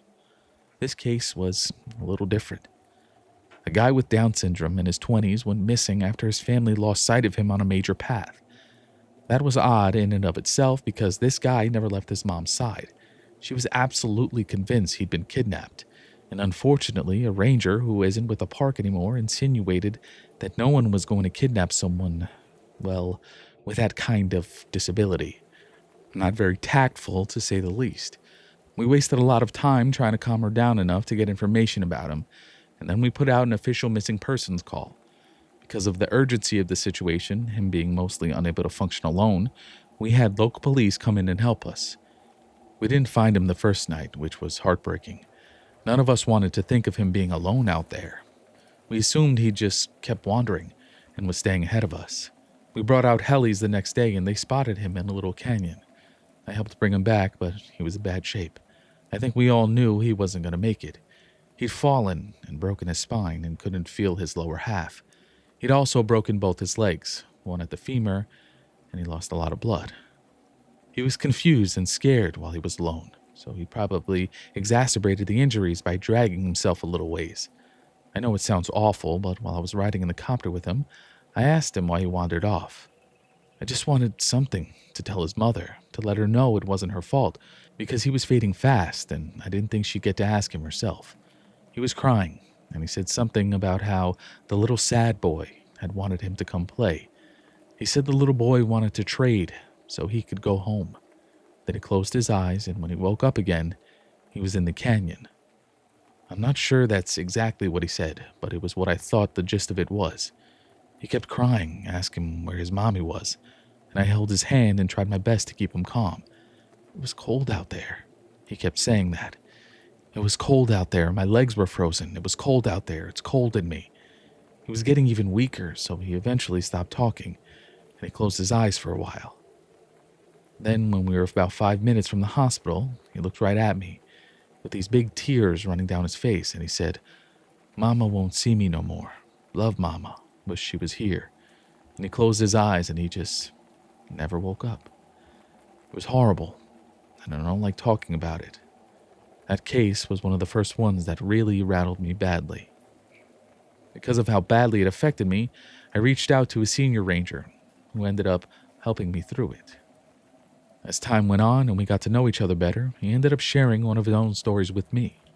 It was disturbing, but it helped me to know that I wasn't the only one affected by the things going on out here. I think this must have happened before you got here, because I think if it had happened while you were here, you would have remembered it. I know it didn't end up in the news for some reason, but I think most people who've been here long enough know about it. The park sold off a portion of land to a logging company, and it was a really controversial thing. But it wasn't that large or old of a plot, and it was right after the recession, so we needed the cash bad. Anyway, they were felling this plot of land, and we get a call that we need to get our supervisors out right away. I don't know why, but they ended up sending me and a few other guys along with the heads. I guess for power and numbers, to see what was up. We got there, and all these guys are crowded around a tree that they've just cut down. They're all pissed off and freaking out, and the foreman comes over and says he wants to know what we think we're up to. "What the hell y'all think this is? Some kind of sick joke? You got a lot of fucking nerve pulling this shit. We bought this land fair and square." Well, we don't know what the hell he's talking about, so he brings us over to this felled tree and points at it and tells us that when they cut it down, it was just like this, and they'll be damned if they put it there. The inside of the tree was all rotted out and hollow in one spot, and when they cut it down, it had exposed that chamber, and inside it is a hand, like a perfectly severed hand, and it looks like it's actually fused with the inside of the tree. Well, now we think they're pulling a joke, so we tell them that we don't really like being fucked with, and we start to leave. But they tell us they've already called the cops, and they'll go right to the media if we don't stick around. Well, that gets the head's attention, so they stick around and talk to the police about it. Everyone is denying that they put the hand in there. And besides, how would anyone have even done it? It's clearly a real hand, but it's not mummified or skeletal. It's brand new, probably not even a day old, and it's definitely fused with the wood. You can see that it's coming right out of it. The loggers, they insist that they didn't put it there. Somehow, this fresh human hand ended up fused to the inside of this living tree. The cops have them cut up that section of tree into a movable chunk. Then they take the hand away, and the area is closed off. It was a pretty big investigation, but I know they didn't find any answers. Now it's become this legend. And as far as I know, we haven't sold any more property for logging. As you all know, I went to a training seminar recently and heard some amazing and horrible things there. One of the guys I talked to while I was there told me a story while we were all around the campfire one night. We were both pretty drunk, you'll see a pattern here, and we were swapping stories. He told me this one. Me and another guy were out on a field search because some campers reported screaming noises at night. So we head out there to look for whatever fucking mountain lion has wandered into the area, and I'm pissed. We've had 3 of them show up in the camping areas that year alone, and I'm getting tired as hell of constantly having to deal with them. Plus, I just don't like them anyway. They're a pain in the ass, and they're loud, and they scare the shit out of me. Fucking cats. Pieces of shit. I'm groaning about it to the guy I'm with, and he thinks it's a real fucking riot. So we're seeing all these broken branches and will look like dens, and we're pretty sure we know where this thing is. I call in, and they tell me to confirm if possible, which just means they want you to step in a big pile of shit and use that as proof. I'm not seeing any, though, so I basically just tell them to shove it. I'm done. We know this damn thing's out here somewhere, even if I'm not stepping in its shit or inside its mouth or whatever. Guy I'm with wanders off to take a piss or whatever, and I stay behind watching this little burrow under a tree to see if maybe a fox or something is living under it. Because I love foxes, man. They're cute as hell. But anyway, I'm watching this tree and I start hearing branches crackling, and it's coming from the direction my partner went opposite of. Now I've got my pistol, but you and I both know that's not going to do shit against a cat. I cock it and holler for my partner to get his dumb ass back, but he's too far and he can't hear me. I stand up and get my sights on where the thing is approaching, and I shit you not, man, I just about peed myself. This guy is coming towards me and he's backflipping through the fucking woods. Like, instead of walking, he's doing these crazy fucking backflips. And I swear to God, he cleared every fucking log and bush in his path. And it was like he knew right where he was going. I yell at the guy to stop right where he is, and I'm pointing a gun right at him, but he keeps coming, and I just kind of lost it. I shot at the ground in front of him, and it was a dumb fucking thing to do, but man, I didn't want this guy anywhere near me. When I fired, he was about 50 yards from me, and as soon as the gun goes off, he whirls around and goes off, backflipping back into the woods. My partner hears my gun go off and runs back and asks what's up. And I tell him there's some fucking weirdo out here hopped up on God knows what, and we need to get the hell out of Dodge. I let the cops know what happened, and I didn't get in any trouble for firing. But man, I don't know what that motherfucker was on, but I've never seen anything like that before. Shit was absolutely buttfuck crazy. I think we can agree that there's stuff going out here in the woods.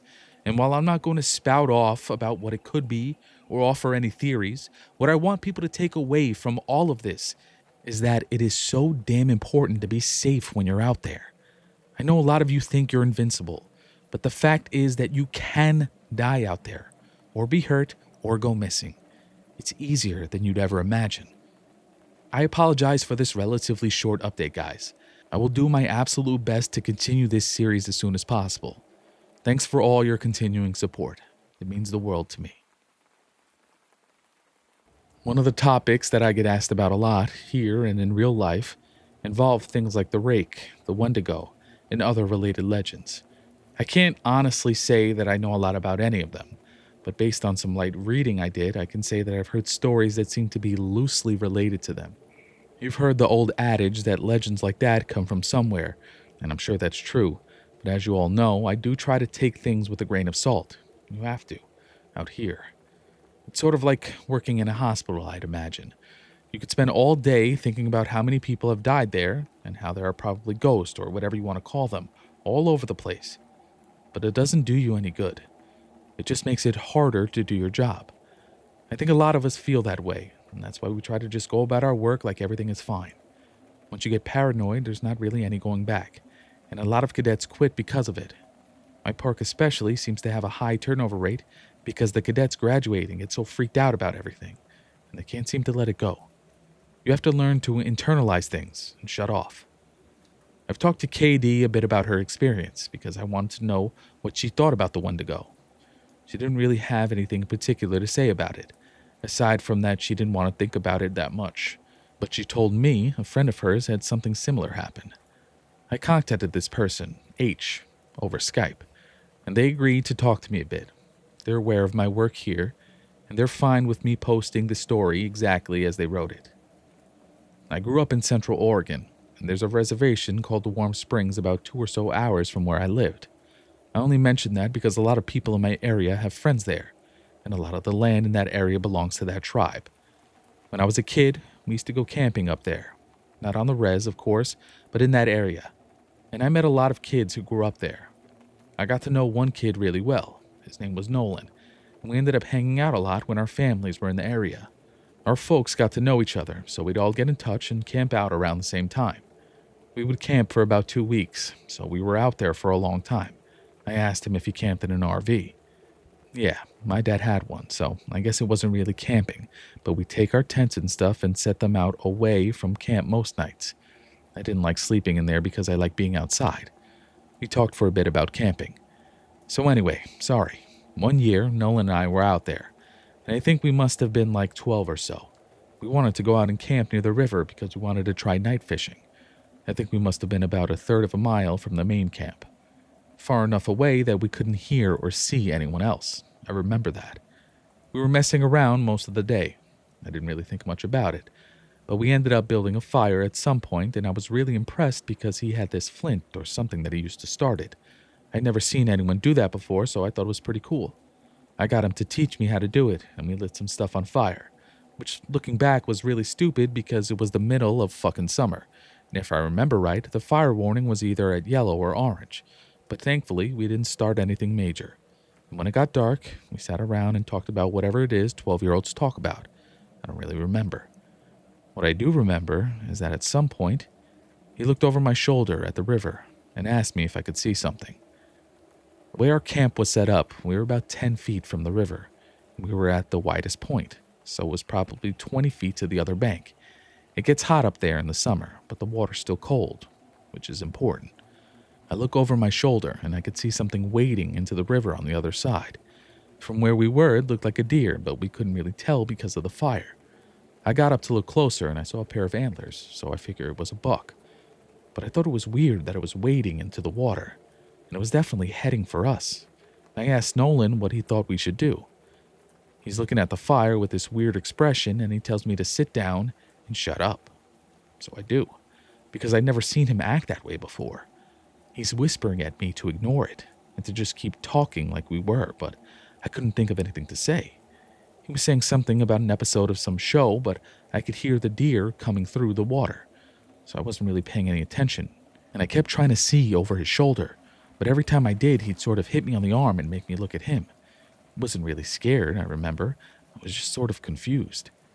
But then I hear the deer come out of the water, and I could kind of make out what it looked like, and I realized it wasn't a deer because whatever it was walking on 2 legs. I started to get up. I was super freaked out, but Nolan just yanked me back down and talked louder about this television show, and I could tell he was just as scared as I was, probably even more. He leaned in and poked the fire with a stick, and he whispered that whatever I do, I can't speak to it. I could see it come closer, and it stood right behind Nolan's back. I was about ready to pee my pants, and I think I'd probably have run if I'd been alone. But I didn't want to leave Nolan, so I kept sitting really still and sneaking glances at it. It wasn't that tall, but the way it carried itself was just wrong, like its center of balance was screwed up. I can't really describe it, but it was kind of like it kept shifting too far forward. It just stood there behind Nolan for a long time. And eventually, Nolan ran out of things to say, and we just kind of sat there for a second. The fire was making noise, but I thought I could hear this thing talking in a really low voice. I couldn't hear what it was saying, and I leaned forward a tiny little bit. And I actually did pee my pants when I leaned forward too. I couldn't see its face, but I saw its eyes. They were cloudy and milky, and if you want to know what they looked like, find that scene from Lord of the Rings where Frodo falls in the lake and all the dead people are floating toward him. That's what its eyes looked like. So all I saw were these 2 white eyes floating above Nolan's head, and the really vague shape of the antlers coming out of its head. I don't know what my face looked like, but at exactly the same time, Nolan and I fucking booked it out of there, and we ran nonstop until we got back to the camp. My pants were soaked with pee, so I took them off as we were running and threw them in the bushes. We both stopped once we were in front of my dad's RV, and we couldn't see anything chasing us. So we stood there and caught our breath. I asked him what that thing was, but he said he didn't know. He said his grandpa had only warned him that if anything ever came up to him when he was out in the desert, he was never, ever supposed to talk to it or listen to anything it had to say. I wanted to know if he'd heard it talking too, and he said the only thing he'd been able to understand was, help you. I think we ended up sleeping in the RV with my parents, and the next night we went back out and didn't see anything. That does remind me in a lot of ways of the Wendigo legend. There's a phrase used to describe it that I think fits perfectly, which is that the Wendigo is the spirit of the lonely places. I know sometimes when I'm out in the wilds where I know there's no one around me for miles and miles, I get this weird kind of craving that I can't really explain. I don't know if it happens to anyone else, but it's this desire to consume. It's not like I crave anything in particular, but more of this weird, distracting hunger that comes from every part of my gut. I also wanted to find out more about the Faceless Man, if I was able, and found a few more similar things. I asked around my circle of friends, and one of them said when he was out doing repairs at a park in this area, he saw something kind of like that. We were having dinner in town, 5 of us including myself. This guy, he was repainting an information booth and heard a man ask him for directions to the nearest campsite. He didn't turn around because he was up on a ladder, but he informed the man that there weren't any campsites nearby, but that if he headed down the road about 4 miles, he'd find one at another park. He asked if he could be of any other help, but the man said no and thanked him. My friend said he kept painting, but he was listening and never heard the man leave. The second he came up and talked to me, the hairs on my neck stood up, but I wasn't sure why. I just had this really uneasy feeling about the whole thing, and I wanted to finish painting and get out of there. I figured maybe part of it was that I couldn't turn around to look at him, but something just felt off. There was also this weird smell floating around even before the guy talked to me, kind of like old period blood. I had looked around to see what was causing it, but I didn't find anything. So I waited for the guy to walk away, but I didn't hear him leave, which made me think he was just standing there and watching me. So I asked again if I could do anything for him, and he didn't answer. I knew he was there, though, because I hadn't heard him leave. So I did this awkward turn on the ladder to look down and see what he was doing. Now, I admit it could have just been my brain fucking up, but I swear to you, Russ, for a split second when I turned around, that fucker didn't have a face. Like, he had no face. It was almost concave and totally smooth. And I just about had a fucking heart attack because I couldn't even wrap my brain around what I was seeing. I think I started to say something, but there was kind of a pop inside my head, and suddenly he was just a normal-looking guy. I must have looked weird because he asked me if I was okay, and I was just like, yeah, I'm fine. He asked about the campsite again, and I point to where he has to go, and he's like, I'm not from around here. Can you help me get there? Now, this is when I know something is really up, because there's no way this guy's got out here and didn't know where he was. And for that matter, there's no car around, so how'd he get here in the first place? I said I was sorry, but that I couldn't take him anywhere in a company vehicle. And he's like, please, I really don't know where I am. Can you come with me and help me get there? So now I'm seriously weirded out. And I start wondering if this is some kind of ambush or whatever. I told him I could call him a taxi to come out and take him to where he wants to go. And I pull out my phone and he just goes, no, and walks away really quickly. But he doesn't walk away out of the park. He walks back into the fucking trees. And I got right in my fucking truck and start to get out of there. Fuck the paint or whatever. I looked in my mirror to see where he was as I was leaving, and he was just standing right at the tree line again. I don't know how we got there so fast, but this time, I know that fucker didn't have a face. He was just watching me leave, and right before I turned the corner, he took a big step back into the trees and kind of dissolved, I guess. Maybe it was just dark so he blended in, but it felt more like he just melted away. Interestingly, right after this guy finished the story, someone else piped up with another one, but with a slightly different twist. You know, actually, I had something sort of weird like that happen a while back. I was out doing some trail scouting, and I was out in the middle of nowhere figuring out where we were going to have this trail run through. I hadn't seen anyone else for probably a good 2 hours, so I wasn't really paying attention to where I was going. I was just looking at the ground for the most part. Then, out of nowhere, I crested this little hill and almost ran into this guy. He was older, probably in his 60s, and I started to apologize to him for running into him. And then I noticed his face. Then I probably looked like a complete douchebag because I stopped and just stared at him. It took me a second to figure out what was wrong, but this guy's face was huge. I know that sounds weird, but that's the only way I can describe it. His head wasn't big or anything, it was normal. But the amount of space his face took up was just way too much. Like if you took someone's face and enlarged it all by about 2 times. He doesn't say anything, just kind of looks at me. I backed up and was kind of stuttering and saying I was sorry, and I went around him and fucking got out of there and did what I needed to do. The whole time I kept looking behind me because I was so freaked out that he'd pop out behind me or something. I know it sounds ridiculous, but I swear to you, it was one of the creepiest things I've ever seen. I switched the topic to the stairs a little later, and there was a definite shift in enthusiasm. No one spoke up at first. There's a real stigma around discussing them, even when we're away from work. But I broke the ice with a story of my own, and the guy who told the story about the faceless man told this one, albeit very quietly. A couple years ago, I was camping with my girlfriend, and we were out about 2 miles from the road at this site I know. We went to bed that night, but we couldn't sleep because someone interjected a funny comment and we were dangerously close to going off on another subject. But I got us back on track. Yeah, really funny, you fucker. No, it was because we kept hearing that grinding noise. My brother used to grind his teeth in his sleep, and it kind of reminds me of that. My girlfriend was freaking out, but I just kept telling her to ignore it because I've heard it before, and you just have to ignore it. It goes away eventually. You guys know what I mean. We all knew what he meant. So eventually, I got her to go to sleep, but I woke up probably 2 hours later because something was just off. I rolled over, and she wasn't there. And I kind of freaked out because he thought for a second, and then he took a very long drink. Anyway, I ran out of the tent calling her name, but I didn't have to go far. She was standing at the edge of the camp looking at something in the trees, and I could see she was really pale. The fire was low but bright enough to see her. Anyway, so I ran up to see what was going on, and she was dead asleep, but her eyes were open.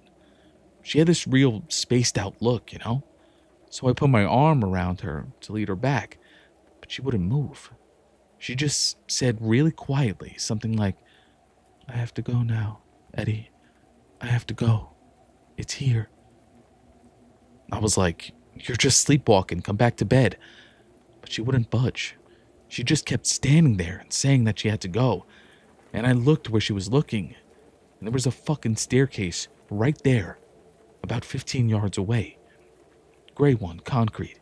She started to walk toward it, but I yanked her back, and that woke her up. She looked at me like I was fucking out of my mind, and she asked what the fuck she was doing out of the tent. I didn't tell her anything, I just told her she was sleepwalking. The grinding was gone, so she just went back to the tent with me and fell asleep again. I don't know. I don't like thinking about it, you know? We all knew. You guys remember that kid with, I can't remember what it was, some kind of brain fuck up. Not Downs, but something like it. Someone else brought up. Well, I got to read the report he gave when they found him a week after he went missing, and it was fucked up beyond belief. I mean, you have to take it with a grain of salt because who knows what that kid actually thinks is real, but some of this stuff, I don't think he could have made up. Like what? Well, first of all, he talked about the stairs. He said he's been watching his dad build a fire and the stairs came up to him, and he had to go up them or something bad would happen. The cops couldn't really understand what he was talking about after that, because he just kept saying, like the campfire, over and over. And he kept mentioning sounds, but he couldn't say what sounds. Just that it was loud, and he covered his ears so he couldn't hear them. But the thing I remember most is that they asked him where exactly he'd gone, and he just said he was right there. He kept pointing at himself, and they said they thought that meant that he thought he never left. He said he wasn't scared because the stairs were there, and he said they talked to him, but not like people talk. Like I said, it was really convoluted and hard to understand, and I have a feeling the cops didn't take most of it down. They ended up just saying that the kid had some kind of amnesia or fugue, and they didn't think foul play was involved. Doesn't really explain why he came back a week later perfectly fine, without a speck of dirt on him and well fed, but hey, what the cops say goes. There's still a lot of questions I want to answer. I'll continue to ask around and find out whatever I can. The next update should be soon. Thanks for being so patient. You can also find me on Tumblr at searchandrescuewoods.tumblr.com. This will be my final update for now. Things have deteriorated here to a degree that I didn't foresee. I didn't know how much writing about the things that are happening out here would affect every single part of my life. And maybe that was stupid of me. Maybe I should have considered it more seriously, but honestly, I just thought I was writing about things that a few people would want to hear. I didn't think it would get this much attention. People ask me about the stairs now. It doesn't happen every day, but when it does happen, I never really know what to say. My bosses know someone is talking about them, and I'm sure that if they know, the higher-ups know, and I can tell that they aren't happy about it. I've been formally told that I am not to speak a word about them to anyone anymore, which is part of the reason this has to be my final update. I can't risk my job for this. As much as it's been wonderful to get a lot of these things off my mind, I still do love my work, and I need to be out here. If anything, me being aware of what's really going on is enough reason to stick it out. I may not be able to tell people that they're out there, but if I see them, I can direct traffic away to somewhere safer.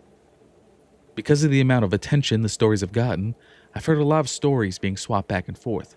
I've heard so many I can't even remember most of them. The ones I do remember are the ones that I wish I could forget. One story that's made the rounds here was about a young woman who disappeared upstate. Initially, everyone assumed she was a runaway. She didn't come from a great home life, and so it really wasn't any kind of surprise that she'd choose to cut and run. But people started coming forward, saying they'd seen her around the park shortly before she vanished. So, some of the rangers in the area were sent out to make sure she hadn't hung herself or something on any of the back trails. It took them a while, but they did find her. Well, not all of her. Just half of her tongue and a quarter of the lower jaw. Very clean cuts, from what I heard. They'd never found the rest of her. So many stories about children, so many of them going missing and turning up in caves, wedged in between impossibly tight spaces. So many of them found on mountain peaks or at the bottom of sheer gullies. Missing shoes, missing socks, or found with both in perfect condition despite them being miles and miles away from where they vanished. So many stories of black-eyed people wandering around the woods and calling out in the night, mimicking the sound of running water or a bobcat screaming. One man in particular goes to every news station he thinks will listen to him and tells the same story. He was deer hunting, had camped out in a very remote area, and woke up because something was scraping against his tent. He thought it was a raccoon or a fox until the thing pressed its face against the door of the tent, at which point he could very clearly make out a human nose and mouth. He kicked at it, but it leaped back and was gone by the time he opened the tent flap, gun at his side. He fired 2 warning shots, and when the sound had faded, he heard a snap behind him. A man was standing at the edge of the campsite. This man was not wearing any clothing, but he also didn't possess any kind of human flesh.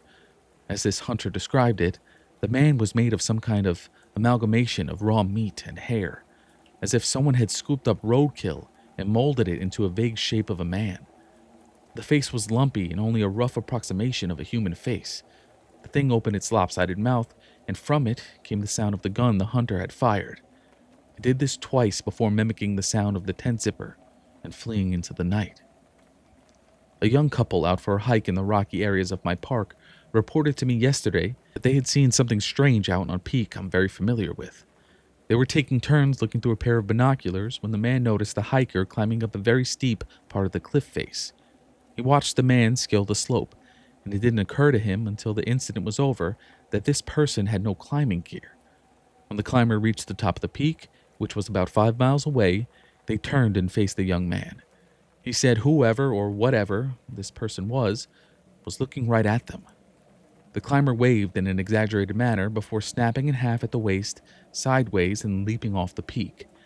The young man didn't see where the climber landed. I sent them on their way with the reassurances that I'd check it out. I lied. I won't be turning in a report because there are 10 others exactly like it. The climber is well known in that area. I don't question it anymore. There are so many things I won't ever be able to understand about my job, and it would take me years to relate all the things I've heard in the last few months.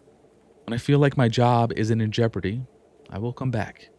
It may be in a different format, but I will come back. Thank you all for sticking by my side and enjoying the things I've talked about. If you go out into the woods, I encourage you to be safe. Bring water, food, survival equipment. Let people know where you're going and when you'll be back. Don't go on uncharted paths unless you know exactly what you're doing. And above all, don't touch them. Don't look at them. Don't go up them.